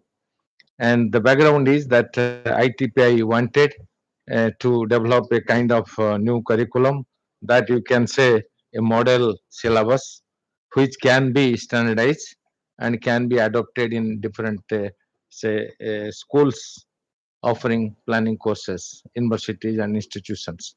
And as you know now, so many different planning schools and universities are there, different curriculum are also there, but with some common elements, that is for sure. But what is happening, we are in different system. Some of the programs need to be accredited with the ICT, and some of the programs offered in universities, they are, say, autonomous and independent bodies. And as per Act and Statute, the universities are given responsibility to develop their own academic curriculum, taking approval through their university level. But that should be in line with UGC guidelines. And so now the new educational policy 2020 has come. So we have to check, and it should keep link with all the say regulatory bodies. And finally, to practice the degrees to be accredited by the ITPI. So ITPI is the supreme body as far as the planning degrees are concerned, and we are educated at different schools. And of course, the focus was in the old time. Say we try to address urban and regional planning. So therefore, we are asked that develop a curriculum master planning with focus on urban and regional planning. So that is the idea. I need not have to speak on the it's a goal, and you can find it out. And I will request the organizer to circulate among all of you so that you can have some idea, and you can also reciprocate with some say thoughts and suggestions so that I can take into account after listening what I'm going to present. And say the whole idea is what is the purpose of revising the course curriculum and making a kind of a model syllabus. And many disciplinary or subjects, they have developed model syllabus in the past, and I don't find anything now. But people, they are under pressure to say align with new educational policy 2020. And here actually the institutions control directly by government of India, say funding situation, and they are under pressure and they have to adopt, and it is a mandate by the government. Hey, you just think and prepare it. But those who are offering like state universities, they are not under pressure, but depending on which governance system in place in the state, and currently because of the change in the government, our government, Odisha government, is also under pressure how to develop. And what I have done, I have checked the requirements by AICT and also by UGC and NEP, and then ITPI. ITPI is the first accrediting body. And we also discuss many things sitting together in ITPI building, and a number of people are there, and they will, I think, add to my thoughts. So that is how we have developed. And I took the lead and I committed that let me develop a kind of concept paper and say incorporating all these issues so that one can have a say glance together in one hand, then we can improve upon it. So this is how I have developed it. And once we go through the NEP 2020, I did not find a very miraculous change in the policy for higher education, you know.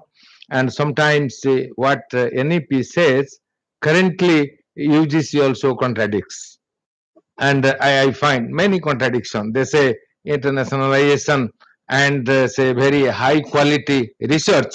And recently, UGC made a statement. The authorities made a statement that you can get your PhD without publishing. You know, and what is the meaning of this? The publication is a requirement. Why?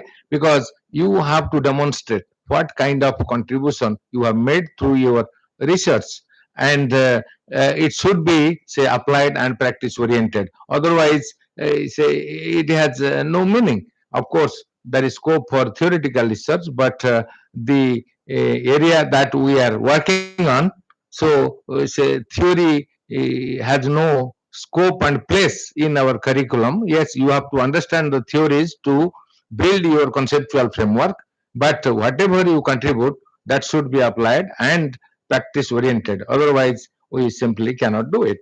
And say what happens that what is applicable to higher education NEP 2020, and I have taken into account. And so they talk about flexibility in choosing in learning trajectories. Flexibility, there are many ways. Entry point and exit point also they want flexible, and not like master's program 2 years and you come and go and finish. Those who are employed and working, and they should get a chance and they can come they say different time period depending on their say leave. And sometimes the government doesn't allow, they are busy in different kinds of activities. And then entry exit is one, and another is that choosing the topics. And it is like a student study plan in western universities. The students have the right to prepare what they like to study. So it is student study plan, and UGC call it choice based credits. Yes, no problem, that can be accommodated. Entry exit can be say accommodated. And then I put it in a very different way. What is flexibility?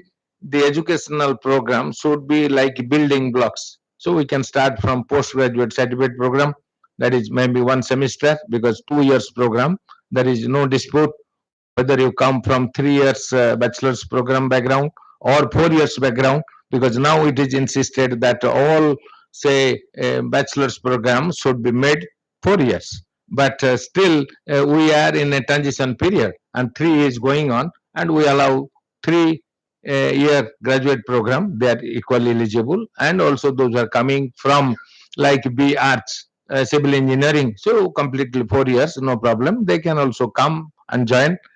So this is the kind of say requirement, and there is no problem. And when I say building blocks, like one can move from certificate, that is 1 semester, to a diploma program. Of course, they call it PG diploma. So say like 2 semesters can do, and then say another 2 semesters if they complete with some project, say research study or thesis, and probably they can meet the requirement. So we can make the system very, say, flexible, and 3 track or 3 streams. So one can have master degree with the project option, maybe with 10 credit. I have the details, and maybe say one can earn a master degree with say research study with 15 credits, a small research, and maybe full-fledged research, maybe 25 credits. So there are 3 options, and the implication is that if you have project option, then you have a scope to have, say, more coursework, and it will be less and less if you go for a thesis option. And what is the advantage of, say, doing more, say, coursework? That means you can get scope to diversify your professional background. So that is very important, and they call it, say, specialization, meaning major specialization and minor specialization, and that is possible. When I was teaching, I used to tell my students, so you have to choose and select your topics in a way, I mean courses in a way, so that you can have, say, 2 3 sub specialization within this program, and it depends on, but they should fit, otherwise you will be discarded and you will not get a job. So you have to select the courses very carefully, and core is fixed. You have to do the core first, and elective, that is, say, open, and you have freedom, you can choose anywhere you like. So therefore, there you have the scope that what kind of areas that you like to choose. So you are doing, say, city planning, urban and regional planning, and you want to focus more on project management, urban project management, yes, and you want to focus evaluation, possible. So you have to develop your selection in a way, then yes, a city planner and competent to manage project, and also can execute and can also evaluate. We talk, and we have achieved this, but I don't find a single evaluation report of any government to show that this is what we have achieved, these are the areas, meaning achievement, and these are the gaps, and probably we have to think and do. And even there is a need now, you have to, say, evaluate the policies, and Dr. Patnaik mentioned about different policies and how we can evaluate a policy. So policy to be translated into programs, program to activities. So at the activity level, we have to evaluate to what extent we have achieved, whether this program or policy is good enough, taking care of. If not, then we'll think. So therefore, flexibility in this way. So we have to make our professional profile in a way that we are quite flexible, and we can meet the core areas first, and in addition to that, we are competent enough to address other issues directly and indirectly linked with planning profession. So this is what NEP says, and the flexibility and multidisciplinary and holistic education with your specialization and minor specialization, you have a chance to address this particular issue. And depends, those who are studying in unitary universities like school of planning, now we have school of planning in many different places, and maybe architecture and planning, but they may not have the advantage to choose courses from other departments. So from that point of view, university and IITs are better placed. So they have many different, say, 30 40 departments, and you have different types of, say, courses offered. Say I have suggested something about traffic management and signaling, very important. Bhubaneswar city has signal, but through signal, they are not able to control the traffic, and they are shutting down the signal system many times, and the old system with a green red light, and he manages, and he manages better than the signaling system. So therefore, how to improve it, and those kind of knowledge is not offered really in planning departments. And maybe IITs, yes, transport planning department is there, and they are evolving many different kinds of tools, technique, and therefore we have to choose what kind of courses are offered there, and this course fits my requirement, and also with a linkage to my as a planning profession. So we have to think in that way. There are many kind of things, and this is a say Xavier Institute of Management University. So you have lot of management courses, very useful. It depends how do you select and make a match with the city planning purposes. And then they talk about conceptual understanding, that is by default. I have reflected, and life skill. And I think say Mr. Tripathi already mentioned. Let's say owning degree is one aspect, and converting that degree to practice is a big challenge, you know, and through practice making a contribution, another step. And when I say contribution, we want to have positive contribution to take care of all kinds of negative reflections, you know. And so therefore life skill, communication, cooperation, teamwork, resilience for expanding employment scope or meeting professional diversification needs. And what is the situation now? So any organization you apply for, they are looking for multitasking professional. Not that you will do this one, can you do the other activity? They have there in their agenda. So for example, say already Dr. Patnaik mentioned and Madam also mentioned that GIS tool and techniques you have to use for preparing master plan, for example. So you don't have that background. So I will do it as a planner. They'll say, hey, can you do it? Or any person you hire and he is giving you a product. Do you have the competency to check whether it is correct or not? So therefore you should have, that is another. Remote sensing GIS is a big way. And if you have a chance to select 2-3 courses, I always tell my students, hey, do this plus additional like remote sensing GIS, 2-3 courses can give you a minor specialization. And gender development is a big issue. Sometimes they say, hey, how to address it? Okay, you do this planning and then 2-3 courses from gender department so that you have a minor specialization. And even natural resource planning and management, wherever programs are available, and it has a say linkage. Otherwise, say no point taking courses that will not help you as a planner, that will not strengthen your professional background. So intensive use of technology like surveying, computer applications, RSGIS, and now everything, artificial intelligence, you know, and that is also coming up. But we have to check to what extent and how much we can do that one. And at least there are different types of software available, planning related, and one has to take note of it and how best we can use it, to what extent, whether there is a scope for modification of that particular software or not. So like GIS, you say ARCINFO, for example, and it is given some say given strength of that particular package to do, but within that also you have scope to program yourself and use that in multi different ways. So therefore you should have little bit knowledge of programming. If you don't have, then you can take help from sister organization, say computer science applications and so on and so forth. And then diversity curriculum, and emphasizes on pedagogy, meaning how we teach. There are many different ways, you know, not just standing and giving lecture. We have to involve in different kinds of workshop and projects, field related activities, and ask you to look for material, search materials, review it, make a presentation. There are many new kind of say pedagogy. And I'll tell you that say where I was working, we don't follow any ready-made textbook.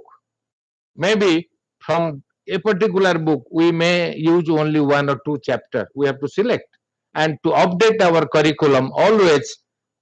It is like this: we have developed our curriculum, approved in the process by Senate, so on and so forth. Doesn't matter, but the instructor has the right to revise 20%. He is capable without, it will not go through approval.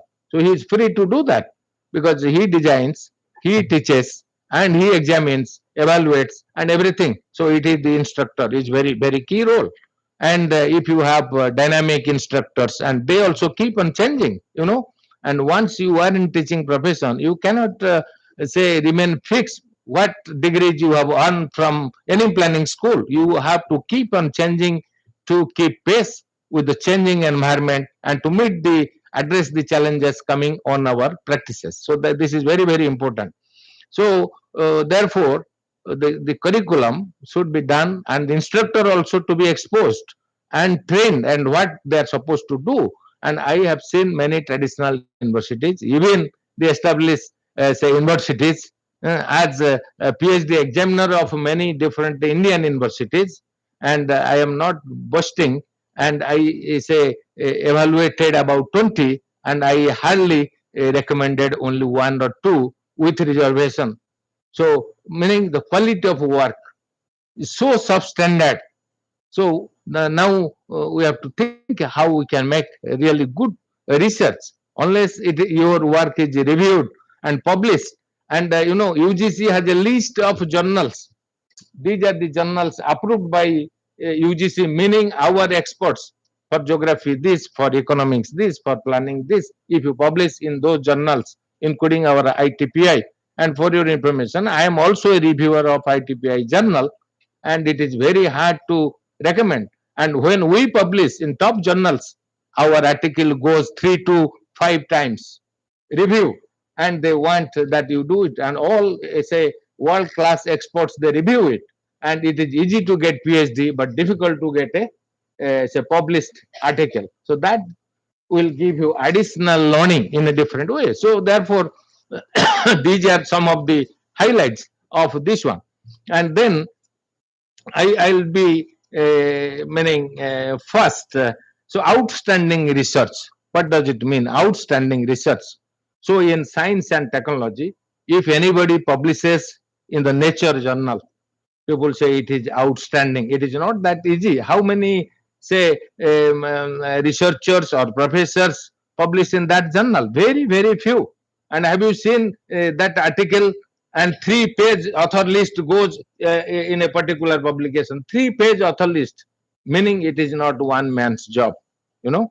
And 3 page meaning 30 lines and 90, about 100 authors are involved, meaning directly and indirectly they are linked in a way to have that kind of publication will be accepted by Nature, meaning it is something new, really innovative, you know.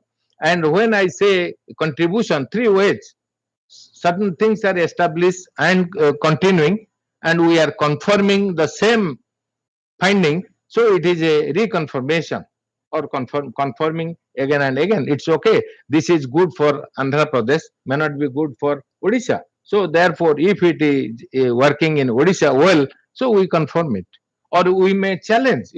So confirmation, challenge, and third path is that we can go in a new direction, neutral, meaning neither confirming nor challenging, and really we are moving in a different direction, and that path is extremely difficult, and really you have to be innovative. We say innovative research. So this is how I can say.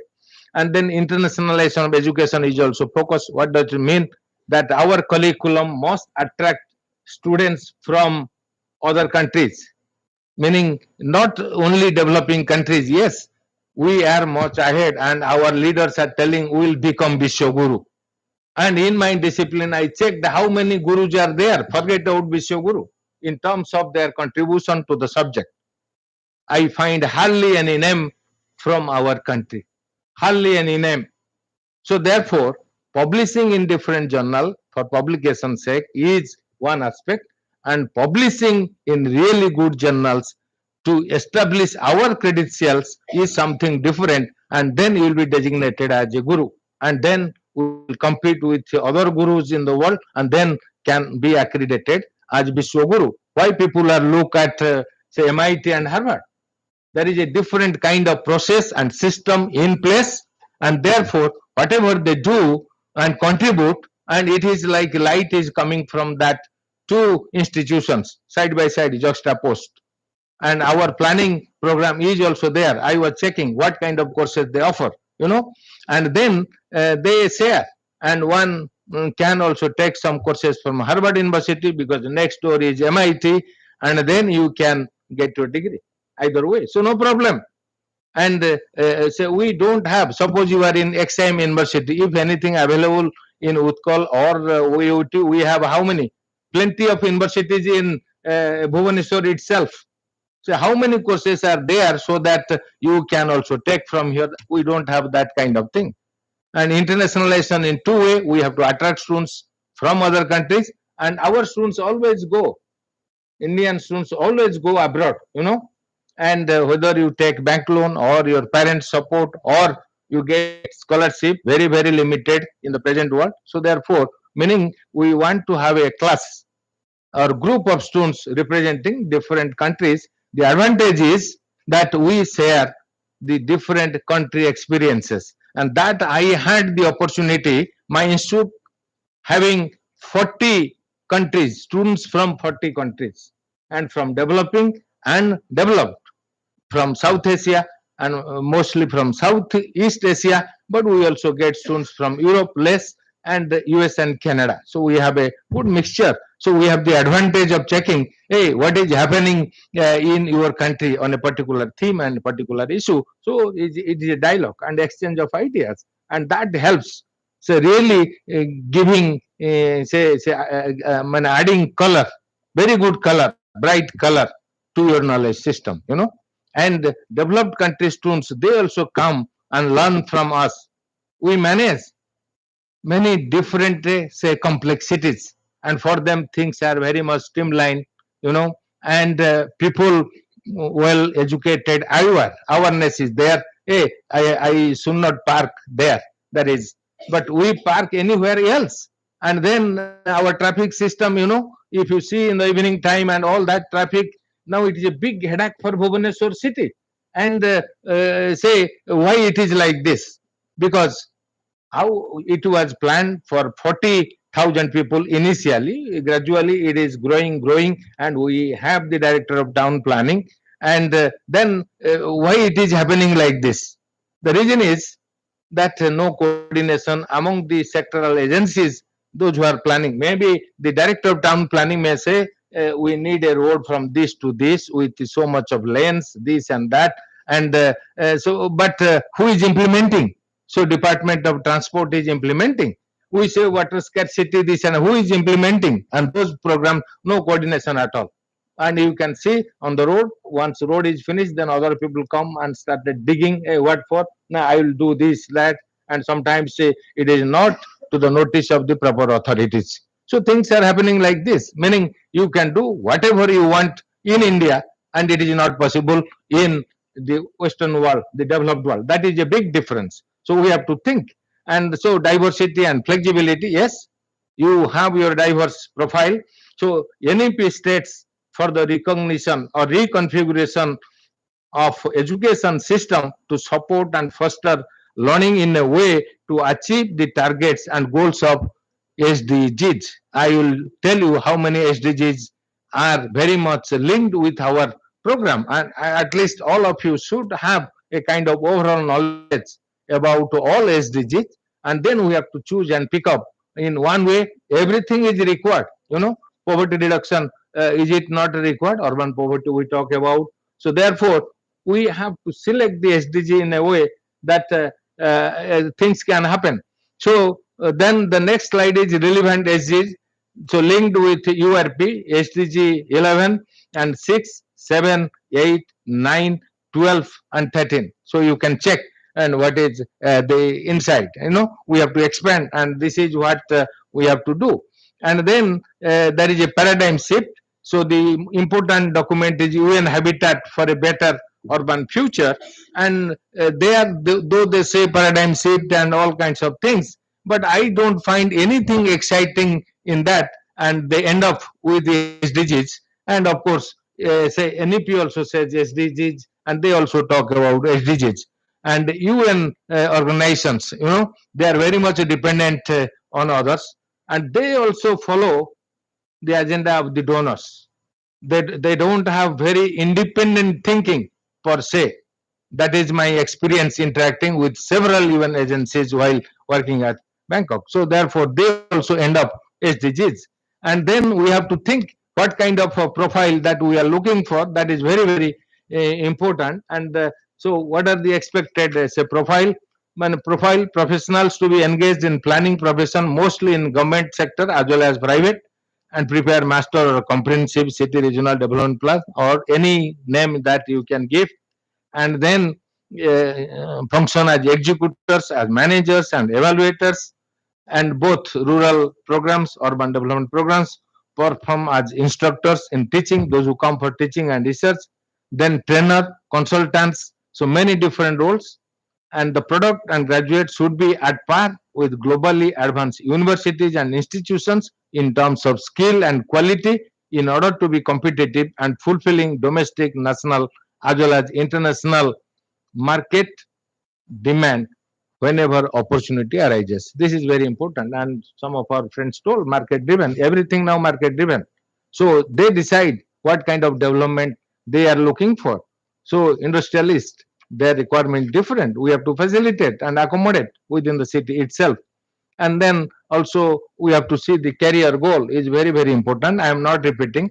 And then coming the next one, NEP 20, UGC, AICT and ITP requirements. So here I have highlighted, and I mentioned in earlier and in the beginning that 2 years program and choice based credit system. If I take the essence of both the things, and 1 credit hour is 1 credit equals to 15, say, lecturing hours, and if it is a workshop then it is 30 hours, so like that. So the choice based option, I mentioned that the students choice is very, very important. And then it is not difficult to accommodate, and we are doing many things, and maybe little bit say modulation will help us, and we have to make it. But in terms of say accreditation, you know and sometimes say, oh, you are from X school and another is from Y school, so we don't like to see, and equivalence committees are there and they can handle it at university level. And if not, I mentioned, if anybody does not get a way forward, Association of Indian Universities, that is the apex body, and if you get it approved from there, nobody questions, and it is acceptable because almost all universities are the members, and they not only provide the equivalence within the universities, but also anybody earning degrees from other universities, foreign universities, and from school level to the highest level. So this is the kind of situation. And then the structure of M planning curriculum I have taken into account, and once it is circulated, you can very much understand. And next point is course structure and learning outcomes, and learning outcomes is very much emphasized. And I have given some learning outcomes for our say planning courses, and one can also elaborate or add more appropriately something. So as far as course structure is concerned, the course structure, and I divided into three. This is a very logical thing. We had the experience, and the concept, theory, principles and policies, that is one group of courses. Second one, planning tools and techniques, very important. And then applications through project activity, laboratory work, workshops, seminars and presentations, and reviewing planning books and journal articles, etc., etc. And then one can take a project work as a part of master program or research study or thesis. These are the applications. What you have learned in the first step and second step, you have to apply and to give a product at the end. And all courses should follow the learning based outcome. Not only program learning outcome is one, and then all courses should go through that learning outcomes. So I have given some examples here based on my experience at AIT. And so there are 9. One can also increase the number of learning outcomes. It should be course specific, and one can also delete if you see, oh, it is not very relevant. But I tried, and based on my experience and also in working in a planning program, so we tried in this way. So this is very, very important. And then what are the key concept to be say understood, and this is very, very important. And the previous speakers, they also mentioned, first thing is clean and green urban environment. This is very much needed, clean and green, and socio-economically resilient and smart city, you know, and inclusive and generative city, you know, and you can find out the concept generative vis-a-vis parasitic city, and say when the city grows, becoming larger and larger, and it becomes parasitic and suck the resources from the hinterland, and hinterland perish and they flourish. So it is parasitic in character and what they contribute.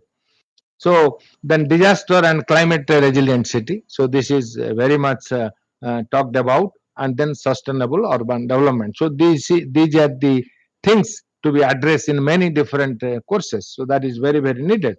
And what are the required courses? I have a long list, and probably you can show and you can give me some also, what you feel appropriate, and then elective courses. And I have given also the specialization, and research component I already mentioned. And what are the areas of specialization? One can say take from any one of them, and that is in practice also in western advanced universities. And what they do, a minimum of 3 to 4 courses to be offered under each specialization by the expert groups, and total credits of the specialization should be within 15 credits, including a workshop and lab. And that is what I understood, and also in practice in our Indian universities. And what are the areas of specialization? And I have taken into account to address the contemporary issues and problems: urban rural housing, real estate and development, that is one block, and urban and regional transport planning. Harvard and MIT, they offer full-fledged master program in real estate and urban development. Just must full-fledged, because the development not in the hands of the planners, now in the hands of the real estate developers. And they make the city very nice, they make the city very ugly, and not livable. You go and check in flats, and no ventilation, no sunlight. So there are, just they sell it, say following the market demand, so not comfortable, and you will become sick. No light, no say air, very very fresh air, that is very very important. We don't care, and we try to construct the maximum in a given space, just to meet the requirement for taking the approval from the regulatory authorities. Now RERA has a control, and so all those things. Then urban and regional transport planning is very very important, and is area of specialization. Urban design and infrastructure management, so that is very important, and infrastructure development is the basic. Before we do something, develop plot meaning, so all should be in place. Now government is looking for say space to have meaning another IT complex, and electronic. I am telling the government of Odisha situation, electronic and IT department say requested the government, please allocate 25 acres of land, and Damana is very sensitive and centrally located area, so that we can provide facilities to the new enterprises involved in IT, you know. So why not before? So we don't, so planning meaning looking forward, looking for the future. So all by default, without vision, you simply cannot do a good planning. No vision, no planning. A village man has a better vision than us. He can do a much better thing. Hey, this is what we look for the future, you know. And so, therefore, the urban environmental planning and management is very, that is one area. And some places they provide full-fledged master's program. Sustainable urban and regional development, another area of specialization. Disaster resilient urban and regional development planning. So I have identified, and if anybody can contribute, and then we can also add to my list. And all those specializations are possible in larger university, larger institutions with various departments. So unitary universities cannot pay attention to that, but NEP doesn't say that. We have to do, so we have to tell, hey, this is applicable, this is not applicable, and why not? Because of this condition. So in conclusion, last slide. What I have to say that it is very good, and already say Mr. Tripathi highlighted some of the points. I joined a little bit late and had to him. And first thing, my professor C.R. Pathak, in more than 90, and once said that planners should be trained in a way their disciplinary backgrounds cannot be traced out. If you are speaking, people will guess, hey, is he an economist? Is he a geographer? That is the why it is a subject, it is a melting pot. You come from many different disciplines. You have to lose your identity. And he says, you don't claim that you are a specialized, say, person. No, you have to learn many different things so that you can equip yourself to do a good job in planning. So this implies for the multidisciplinary and transboundary educational background of urban and regional planners. So it is no question of multidisciplinary. Now people talk about transboundary, and you have to go beyond. So you talk about air pollution. The scientific part of air pollution is very complicated, and I think the planners they cannot do that. So for that, specialized persons are there, and they do many different things in environmental engineering departments. We have to learn. So next, the planner's primary job is to plan and provide alternatives, and partially may be involved in implementation and evaluation, although no control over sectoral agencies. That is how this is the thing missing in our thread. So, if I will have a vision for the future, I think nothing will pass without the channel of the country and town planning, or whatever, town and country planning. But now everybody does. Now it becomes misfit, and maybe fortunately or accidentally fits. So that is how. And then planners have to work tactically with bureaucratic and political system. So this is the message I got from my professors. We have to talk the same thing in many different languages. Unless you convince, nobody will approve your plan. You have to convince. When you talk to a political person, so he has many different ideas, and in that context, participatory planning is very much important. But and or we can say stakeholder analysis, that is also tools and technique part. And when a plan is prepared, I don't know how they involve different kinds of stakeholders. What are their views? What they want? Very rarely, probably non-existent. And then overall project management skill for writing a TOR for different jobs, contracting, bidding, and negotiation, etc.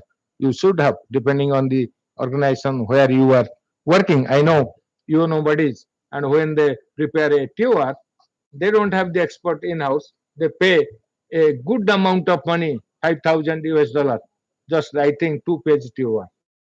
That is how they spend money.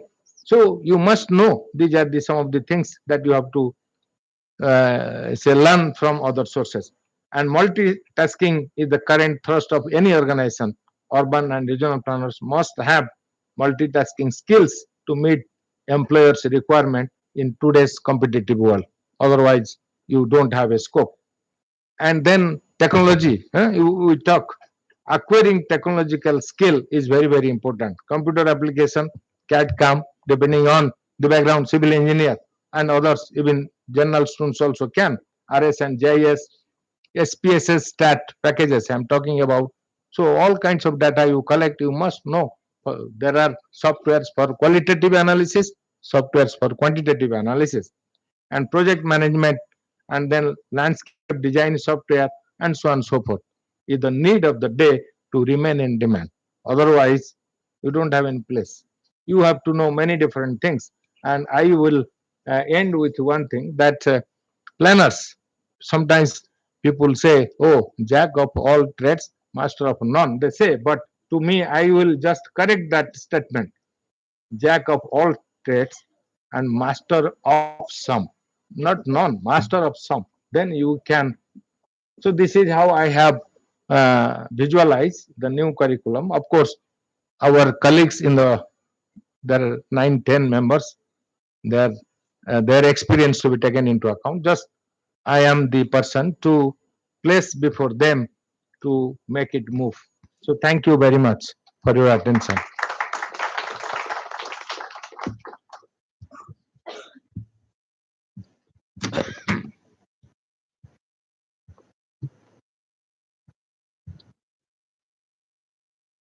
Thank you, Professor Rautre. You've given us an overview. I think it's without taking any more time, we'd like to hear from the market and literally the market, because whether it is government or whether it is private sector, planners will work for some of them and they constitute the so-called market for the planner skills. And that is why I think sir also has a presentation. Yes, so I think we would move there, sir, and we can see. And I only want to say one thing here, that what sir said, I am reminded of Aaron Wildavsky, who is a great theoretician, administrative theory and planning, and he worked on a lot of things. In 1972, he said, if planning is everything, then it is nothing. Ultimately, there has to be a core set of skills in any profession, which no other profession provides.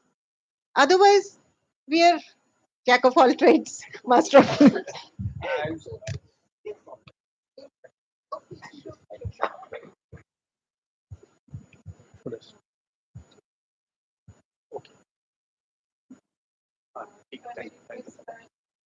Yeah, I'll try my best. I thought that I'll get a minimum 30 minutes. Okay. But anyhow, I think lunch is also nearing. But anyhow, first of all, I would like to thank Professor Kajri Mishra, School of Human Settlements, ZIU University, for giving me the opportunity to make the presentation.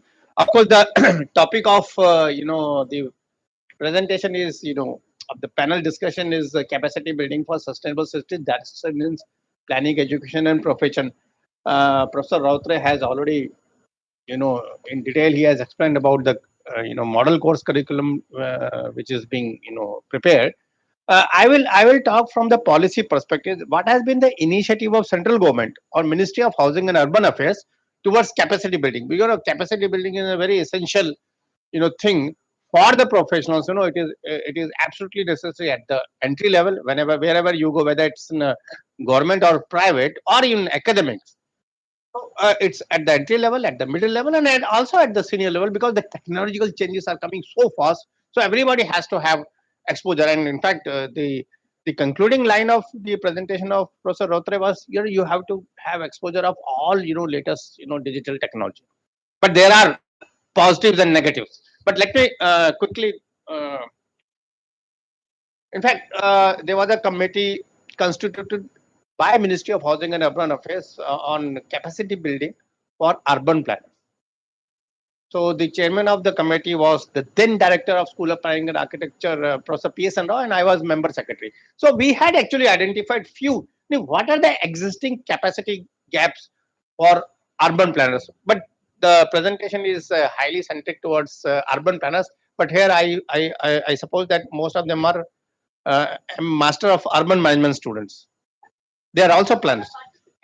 Okay, no problem, no problem. But the slides are also applicable to the urban. Those who are doing PG in urban management. It's not that it's exclusively for urban planners. So there are certain uh, existing gaps that everyone has to you know understand and appreciate, whether he is in academics, he or she in academics or a profession.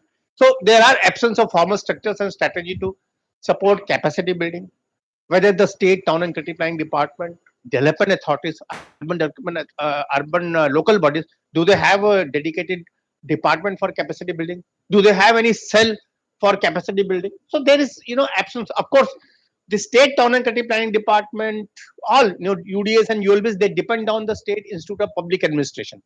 Like for example, we have a Haryana Institute of Public Administration for the state. I mean, they conduct training program for the town planners, but at the same time, we do have Center of Urban Studies in Indian Institute of Public Administration. Tripathi Sahab is already there, and they have got a dedicated Center of Urban Studies which conduct capacity building program for urban professionals, which include planners as well as urban managers. Then standalone programs with no measurable process and outcome indicators. Training program after training program. Of course, we have plethora of training programs for urban, professionals. But is it that आपने आए सुना सब सुन के चले गए? It should not be like that. That's why so many training programs. What are the outcomes? आपका capacity building कैसे हुआ है? I have been beneficiary of a lot of training programs, and I remember I was recommended for 12-month course in professional masters in geoinformatics. That was conducted in ITC Netherlands. Of course, I was very proactive in my office. I used to get a lot of work. That actually the 12-month training I got, it totally changed my work culture. It taught me that how you have to be self-sustaining, how you can take lot of responsibilities, and how you can work under severe crisis.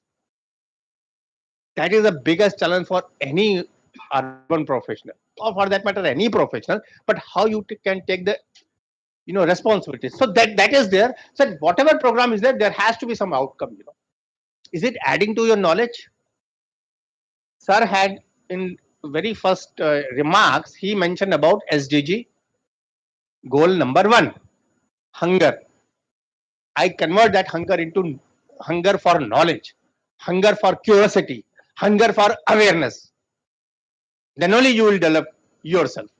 And of course, limited capacity building due to supply-driven approach with limited unpredictable modalities of funding. I'll discuss about the availability of funds, how the Center of Excellence came into existence once the Ministry of Housing and Urban Affairs started funding this thing. But yes, I was discussing with Professor Kajri that what are the possibilities of getting the resources like university, like private universities like SIM, or for that matter, she was actually hinting that why only one university should get preference. I'll tell that SIP university why it should again and again get the preference. But here, yes, there is a little bit unpredictability. If you totally depend on IITs, SPS, okay, they will take everything. So they will prove themselves. Yeah, we have got a track record. We are IITs, we are SPS, we are existing since 50 years.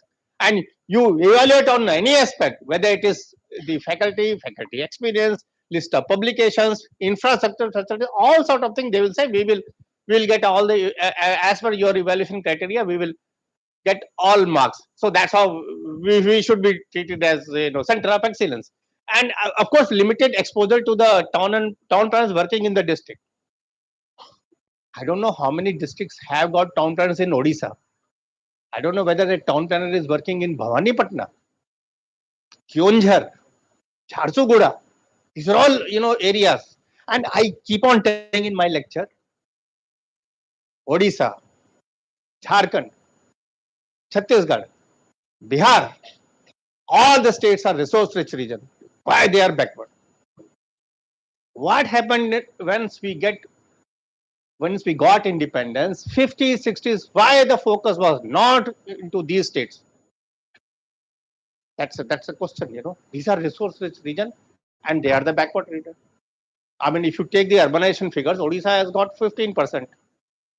And you just see all their below 20%. And that's it. That I call it as a, some sort of a mismatch in our, policies, where these states could not become the best states. Now, I have told, and these are all existing gaps. I'm not going to explain everything, but these are all four. These are the precisely four issues. Now, I was fortunate enough to contribute to the Niti Aayog. I think every urban professional should go through this report, which is available on the website. This is a report titled Reforms in the Urban Planning Capacity 2021. Now, this report has emphasized specifically on capacity building. Now, what if you see, these are the broad recommendation. But if you see the about this one, is there any pointer here? No, doesn't matter. Doesn't matter. No, everyone can see. Now you can see that mainstreaming capacity building. rejuvenation of capacity building institutions, re-engineering urban planning governance, revision of TNCP Act. These are all, but specifically, for, the post Niti Aayog report, it was, brought in 2021. It was felt by all, academicians, by practitioners. It was felt that there is a need for an integrated, targeted support to ULBs proactively plan, implement, and monitoring the capacity building activities. Here they mentioned about ULBs, but it is also, equally appropriate for the town and country planning departments or urban development authorities.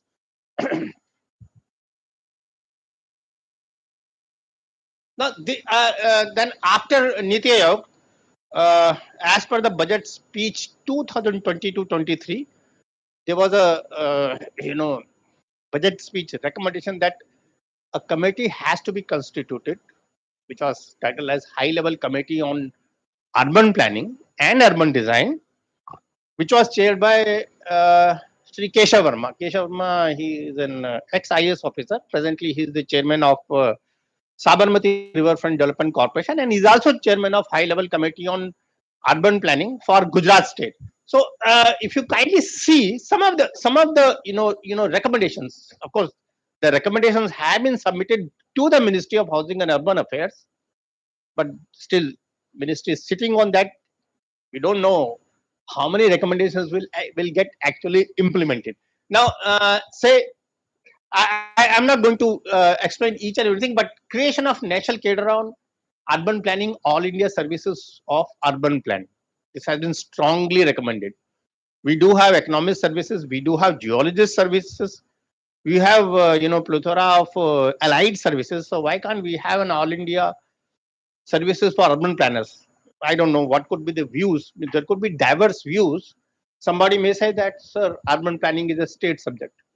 So why the state will never agree to this centralized services of urban planners? But when you have centralized services, I mean, you have Indian civil services, Indian administrative services, people with diverse background, depending on their ranking, they will be posted. They will get cadre.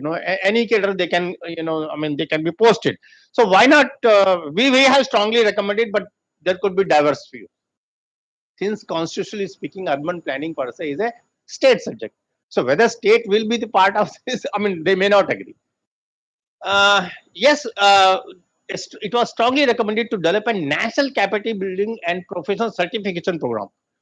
Why this was emphasized, that at every level you need to have a capacity building program, and there has to be certification which should be linked to your progression. If you have done this capacity building program, if you clear that, then you should be considered for your progression or promotion. Now this has been made in my organization. Rather than having an urban planning capacity building, they have said that okay, you have to mandatorily attend a program which is run by ISTM, Institute of Secretarial and Training Management in Delhi under the DOPT, where one has to attend advanced management course, which is equivalent to first semester of your MBA. But yes, here we have absolutely recommended that it has to be ongoing, and whosoever works at any level has to pass certain capacity building program courses. Now, yes, develop a national grid of urban capacity building institutions. Now, this is also one of the important recommendations. Which are the institutions? Which are the organizations who can regularly conduct the specialized capacity building program in urban planning field? I will make it urban planning and management, both. These institutions, some of the institutions are already there, like RCS is there, RCS Lucknow is there, RCS Hyderabad, RCS Trivandrum, and then you do have the urban Center of Urban Studies in different state, Institute of Public Administration. And yes, normally Professor Kajri was saying that Center of Excellence में private institutions, private universities को consider किया नहीं. Of course, CEPT is also a private university. But other universities, why can't they? I mean, they are also offering the urban planning course. I think, sir, now there are 80 institutions recognized by ITPI who are offering B plan as well as M plan course. And based on my analysis, there are 1,200 urban planners pass out from these institutions. But biggest challenge is that every urban planner, or even I will include urban managers, Can they get a package of 50 lakhs per annum? Can they get a quality job or quality service at the right location? So these are the biggest, challenges. It's not that only SPAs or IITs, they are, the moment they are passing out, they are getting job. No, the problem is for every institution, whether you are a student of SPA or IIT or NIT or any private institution, the problem is there to get a quality job. Why the hell IM, IM, whether it is Ahmedabad, why they get high packages? And even in the smart cities, I was very much agitated that what is the task of an, the MBAs? Why they are entering in, why they are encroaching to our profession? And I get agitated, and when I got agitated, then I was the beneficiary that I accompanied a delegation of honorable the then urban housing and urban affairs minister Venkaiah Naidu. I went with him to attend a smart city expo. So normally I make a statement, Kajri madam. A planner can do the task of an MBA, but an MBA cannot do the task of a planner. The moment you tell about GIS, he will not even know what is land use. He cannot understand what is attribute data, how you are going to integrate, what is the integration between land use and transportation. He will not. Yes, an MBA will be very competent to have a financial operating plan and capital investment plan. He can do very well.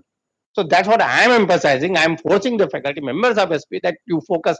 Planners should also learn with regard to capital investment plan and financial operating plan.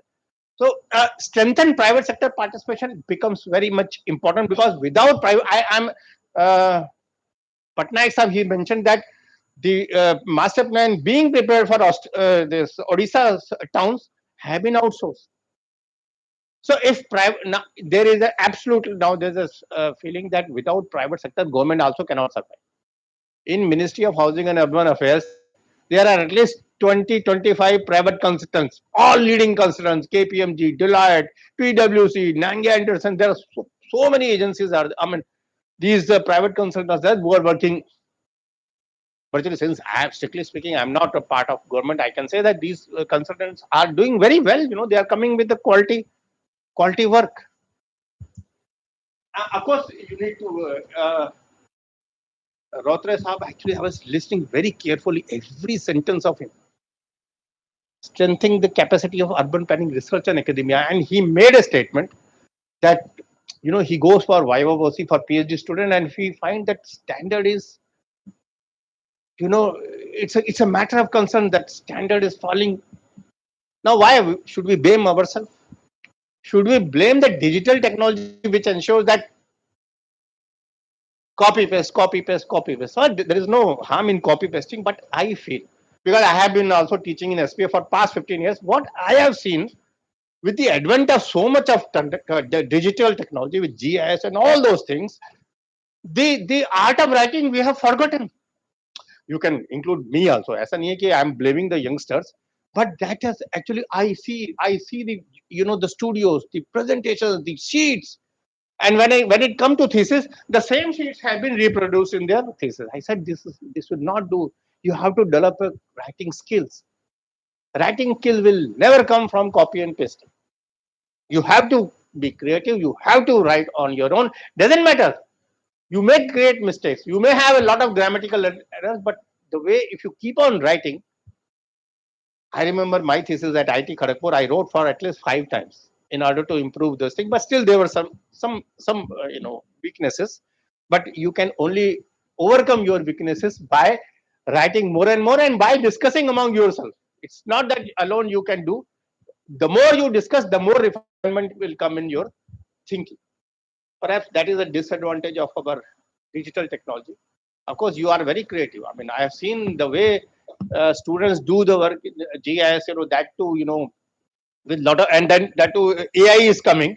I mean, at least you can, foresee this, how after 50 years, how our city will look like, or after 20 years, what could be the scenario in, in the built environment.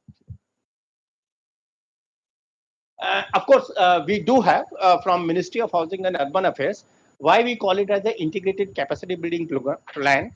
is that we have various central government programs like Smart City Mission, Housing for All, Swachh Bharat Mission, Amrit 1, Amrit 2, GIS based formulation of GIS based master plan. We have a lot of central program, Ministry of Housing programs, and the total the total allocation of all the programs, 5% is earmarked for the capacity.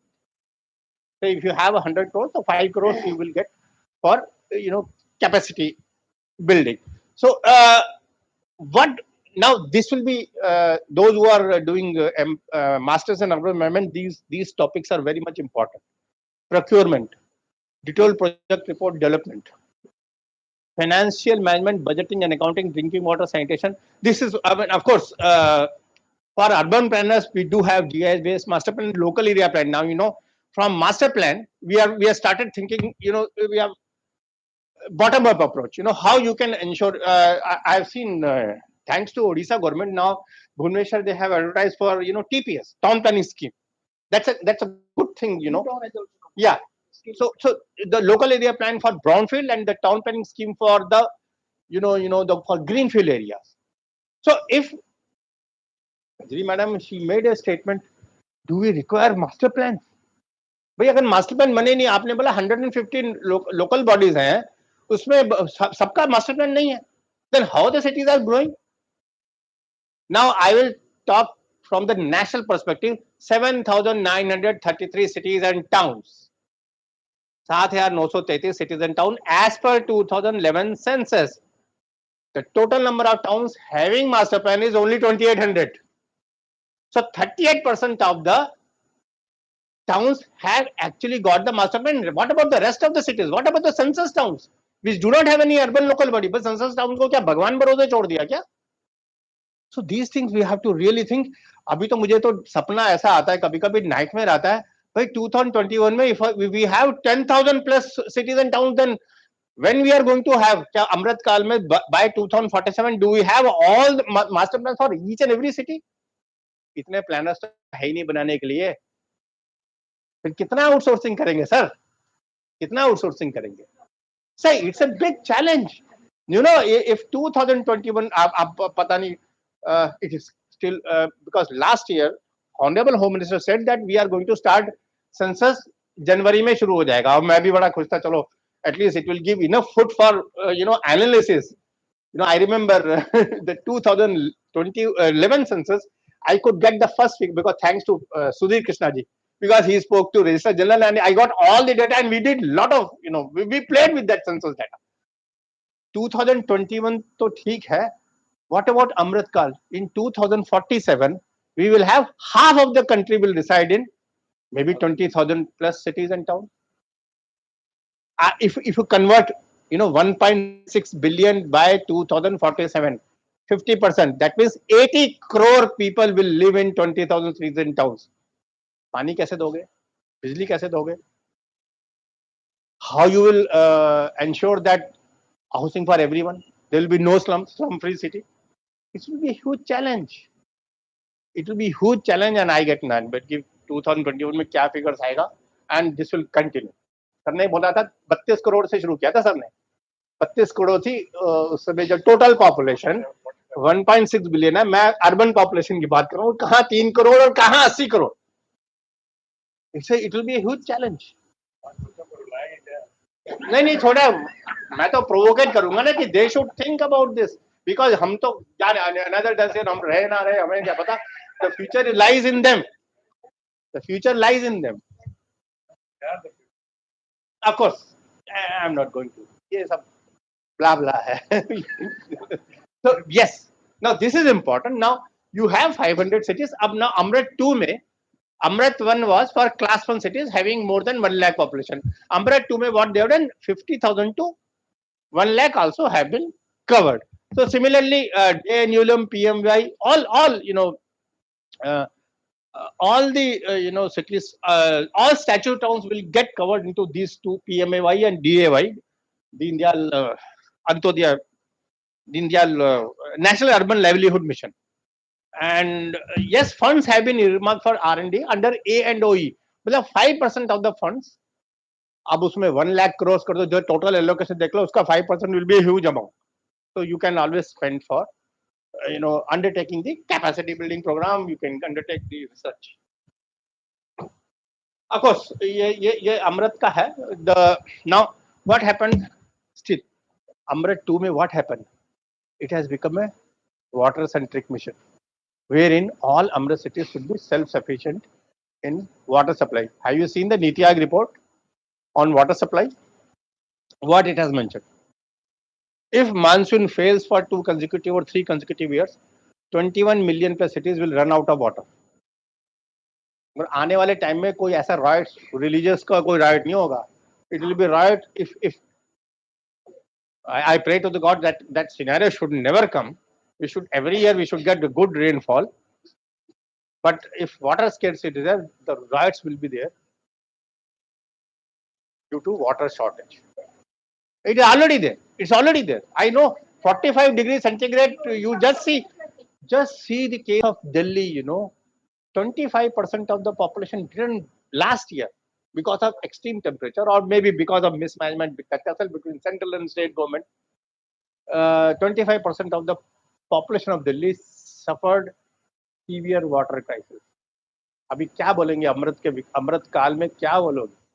अमृत काल में, is it not our duty that to ensure water supply to each and every household? I mean, Prime Minister has got tremendous vision. He wants every houseless household should get a house, and every house should be connected with the water supply. So these are all, of course, there are SDG का सबने बताया था SDG का, but when I was in TCP, I used to deal with SDG. मेरा यही response SDG का बहुत था, but India is an signatory of SDG.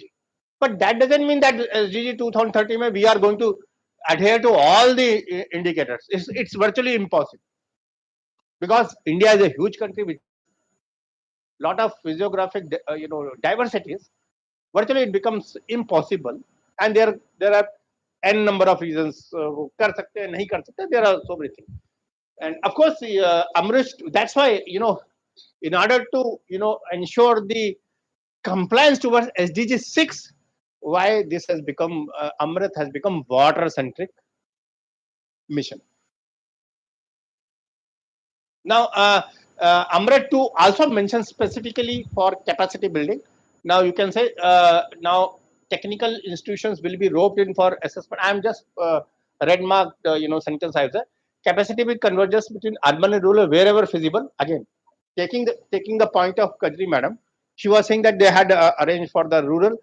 It's not that if an urban planner, urban I will call it as subsumes rural also, because when urban planner he can also be a competent to prepare a plan for Gram Panchayat. We have everybody is aware of URDP guidance. So I think you must have also seen the RADPFA guidance, and I was fortunate to represent it both. I was involved. I was team leader for URDP 2014, and I was a part of the technical committee which actually supervised the drafting of rural area development plan formulation and implementation guidelines. And yes, convergence synergy among the missions is essential towards achieving the targets and enhancing ease of living. That's what this is, ease of living, livable city. Now, how Bhubaneswar is ensuring how it has enhanced the livability and how it is bringing ease of living. Is it that everything is available online? I think there has been a lot of, because I was fortunate enough to be the part of. I was a team leader for World Bank ease of doing business. There was a report every year it used to come where ranking of the countries used to be done. So I was responsible for ease of doing business, construction permit. So how efficiently the online building permission system is working. And the World Bank had taken the 2 case studies, Mumbai and Delhi. And from 2014, our rank was 181 out of 191. It improved to 27 in 2021. Now, after 2021, that report has been abandoned. The credibility of World Bank was also at stake, and I remember Durga Shankar Mishra ji, the then secretary, he fought with World Bank that your methodology is totally wrong. Because that methodology, it was a very simple methodology, because they used to calculate how much time it takes to get a plan approval, how much cost it incurs, and to what extent you are approving the online building permit system. So I was responsible as a team leader for third party audit, and we did a lot of work because there was tremendous pressure from the PMO that you need to improve your ranking. But because there was some problem in some methodology, the World Bank, they abandoned 95. World Bank, they had invited me for some discussion on census. They said, please don't talk about ease of doing business because the methodology was questionable and the credibility was also at stake. So they have right now they have abandoned, but again they say that they are reworking the methodology in order to assess the ranking for ease of doing business. Of course, this is under the umbrella of capacity building. Who are the stakeholders? Electric principal functionary, contractor, manager. It's not that. You also need to sensitize the contractors, the workers who work under the supervision of contractors. They also need, and of course, plant operators, plumbers, workmen. Why? Because it is a water-centric mission, and these, the technician also require constant citizens, including the women. Rotre Saab also mentioned about the gender sensitivity, which is normally it gets tend to get ignored. But why not streamlining the entire women? In fact, not only women. One of my students wanted to do thesis on transgenders. That how urban planning can facilitate, streamlining the transgenders. But her thesis topic was rejected because they say you can't get any data out of that. So yes, for town planners, the land monetization, form-based planning. Now, again, this is the big question: that should we rely on text-based, regulations, the building regulations, the development control regulations? Are they restricting the development or promoting the development? Now, you need to debate on that. So, a form-based code, essentially emanating from the university. The major advocate of form-based code is Mr. Bimal Patel. Now he is saying that rather it has become now a lot of reports have also come. Now one has to see that should we rely on, of course, the form-based code. It will require another lecture. Form-based code. Maybe you should search. Indian Railway Station Development Corporation had come up in collaboration NIU. It's available on NIU website. Form-based code for station area development. You kindly go through. And of course, local area plan, town plan scheme, lot of cities. In fact, Government of Odisha has got the benefit of 400 crores under the urban planning reports, which I just. Of course, strategic partner NIU has been there. NIU has been the think tank of Ministry of Housing and Urban Affairs, and lot of training programs they are actually conducting. Funding, of course, I mentioned 5% is earmarked for the capacity building. CEPT University has also been designated as one of the agency which has conducted the program training program on lab people, which was very popular because because it was in collaboration. TCP and CEPT together they conducted, and around 200 planners we trained. And there was a tremendous response because the seats were 30, but always we used to get around 50 to 60 applications. So we were forced to keep them on the waiting list, and then we got additional 2. So around 7 training programs we conducted. Another institute called Tamil Nadu Institute of Urban Studies and WRI, they were designated as an anchor institute for sensitizing the town planners for preparing the lab people. Now these are, please kindly see this. Of course, there is Rotre Saab presentation also included these aspects, but kindly see if you can, because these are all emerging areas. You need to identify some of your thesis topics or dissertation, whichever, whatever, or project you say. So you can identify some of the topics from here. Of course, optimal utilization of land, increasing in building footprints, increasing public open space, placemaking. That is how you are going to retain the public spaces once, especially the city core area. And of course, replace the text-based code with form-based code, which I was mentioning. But again, it requires a little bit research that how we can slowly, there could be a shift from text-based regulation to form-based code. And yes, traffic and transportation planning, which is the most important, and I am fortunate to be the part of, TOD cell, which has been supported by ADB cell. So now as per the budget announcement, last year budget announcement, 14 cities have been identified. But how you are going to ensure TOD? It's an inception state, because Ministry of Housing and Urban Affairs in principle agreed whatever city which has got more than 1 million population can go for a metro. Is it viable or not? Forget about that. One that principle. I mean, in principle, they have taken the decision. Agra can go for this thing. Kanpur can go for that. Forget about that thing. But yes, these cities, if they go for metro, it offers tremendous scope for transit-oriented development, where you can intensify the existing land use. You can have mixed-use regulations. With the help of mixed-use regulation, is it possible to resolve the issue of first and last mile connectivity? I was very much interested. I went to Indore.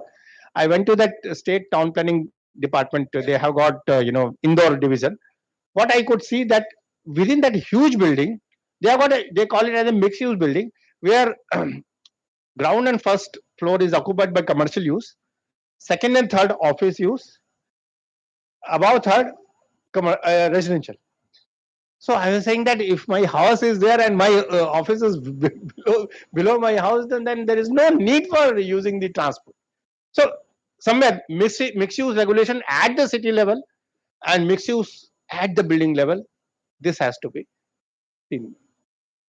And of course, within this junction improvement in CBD areas, pedestrianization, it has become a huge issue. How much your urban local body or urban development authority spend on pedestrianization? अब मैं कल आ रहा था airport से, I mean the road is under construction. Hopefully that will be the government or the municipal corporation or development authority, BDM must be very serious. Let me see that how much they will ensure pedestrian and cycle infrastructure, or is it that the more you are widening the road, the more you are constructing the flyovers, you are actually supporting the vehicle. You are supporting.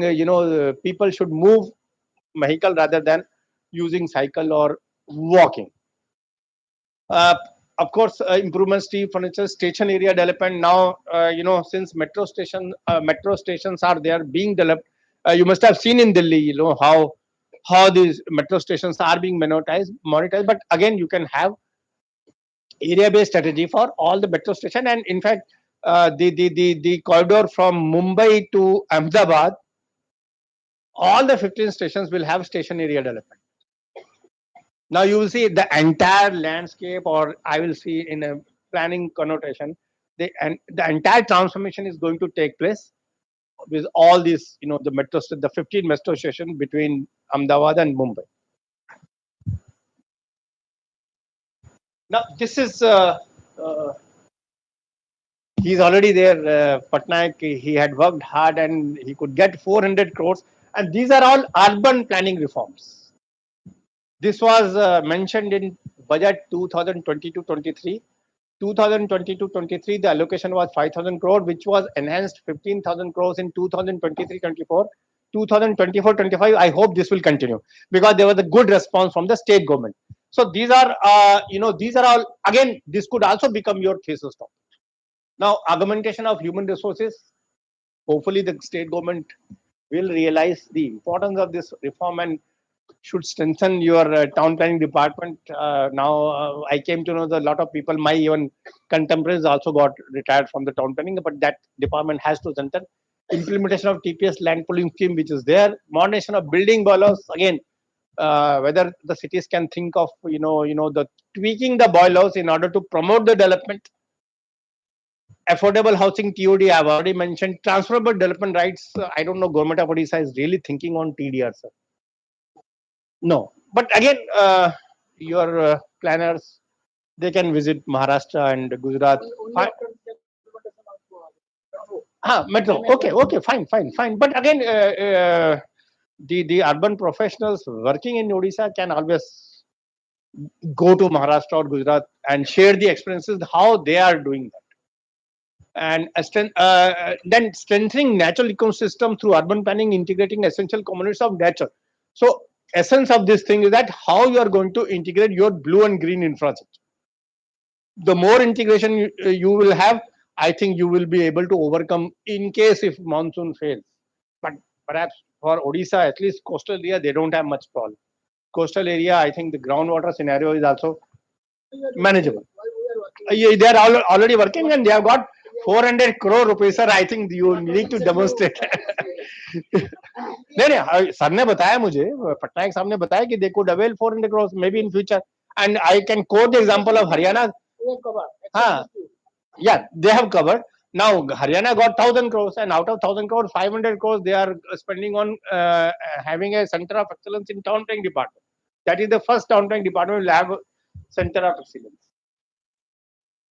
Of course, this was the it started from 5,000 crores, and then 11,000 crores in 2023-24. They evaluated, my town and country planning organization is responsible for evaluating this proposal. Based on their recommendation, the money is released by Ministry of Finance.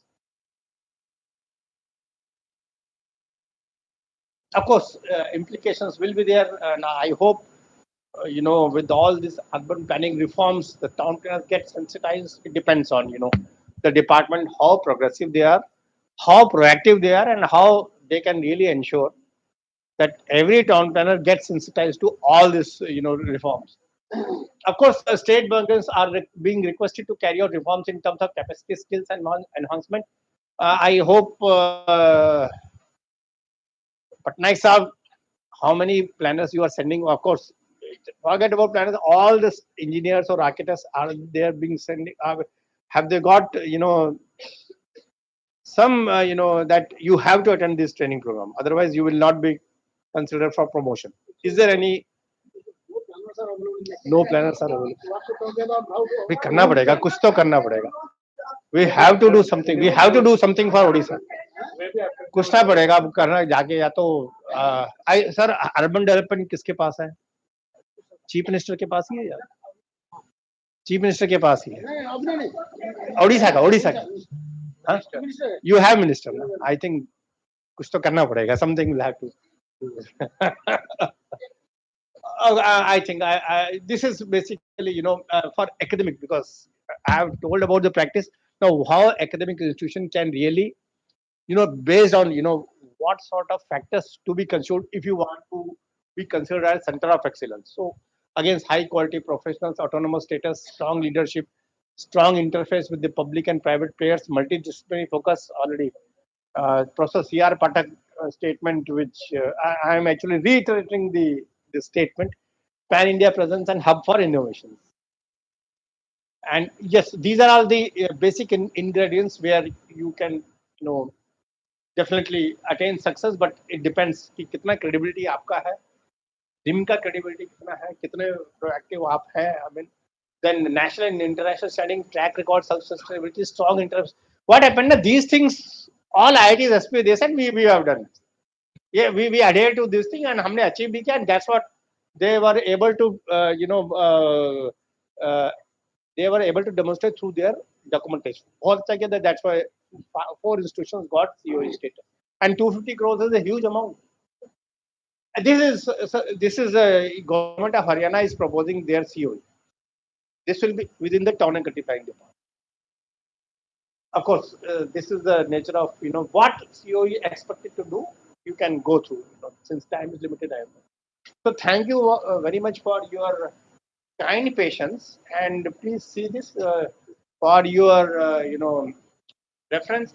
You can download these documents, and thank you very much. And I'll be very glad to answer any of your queries. Thank you so much.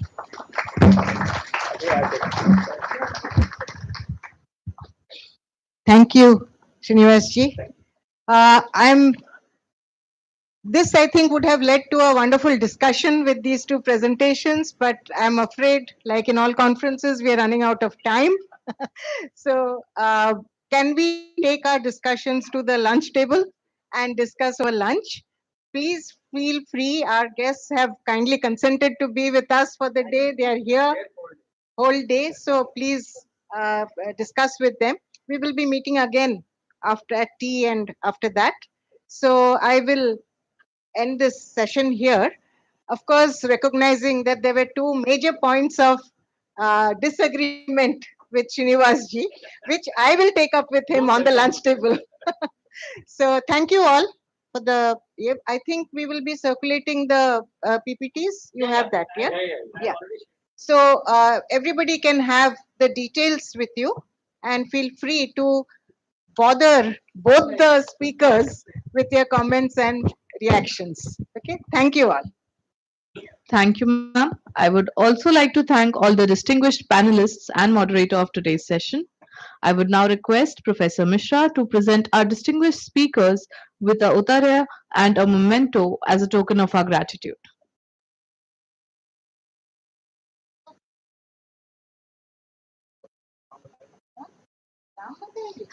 Thank you, Mr. R. Srinivas. Okay, sorry. Dr. Jayant K. Rautroy.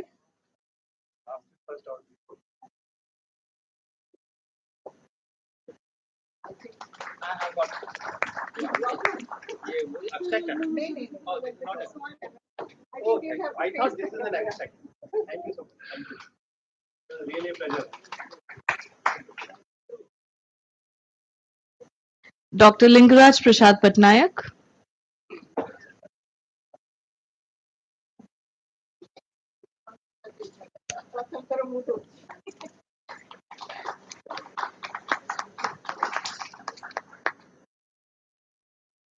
Mr. R. Srinivas. Professor Jayant Rautroy.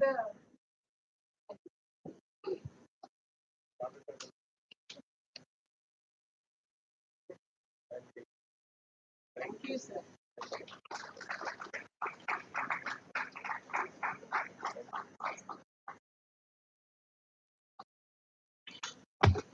Please write your input. I would kindly request all of you to join us for lunch in the dining area at IC Dining Hall IC2. We will meet again at 2:15 p.m. for the 4 technical sessions on urban regeneration and public spaces, sustainable infrastructure and services, inclusive and sustainable planning, and environment and ecosystem. The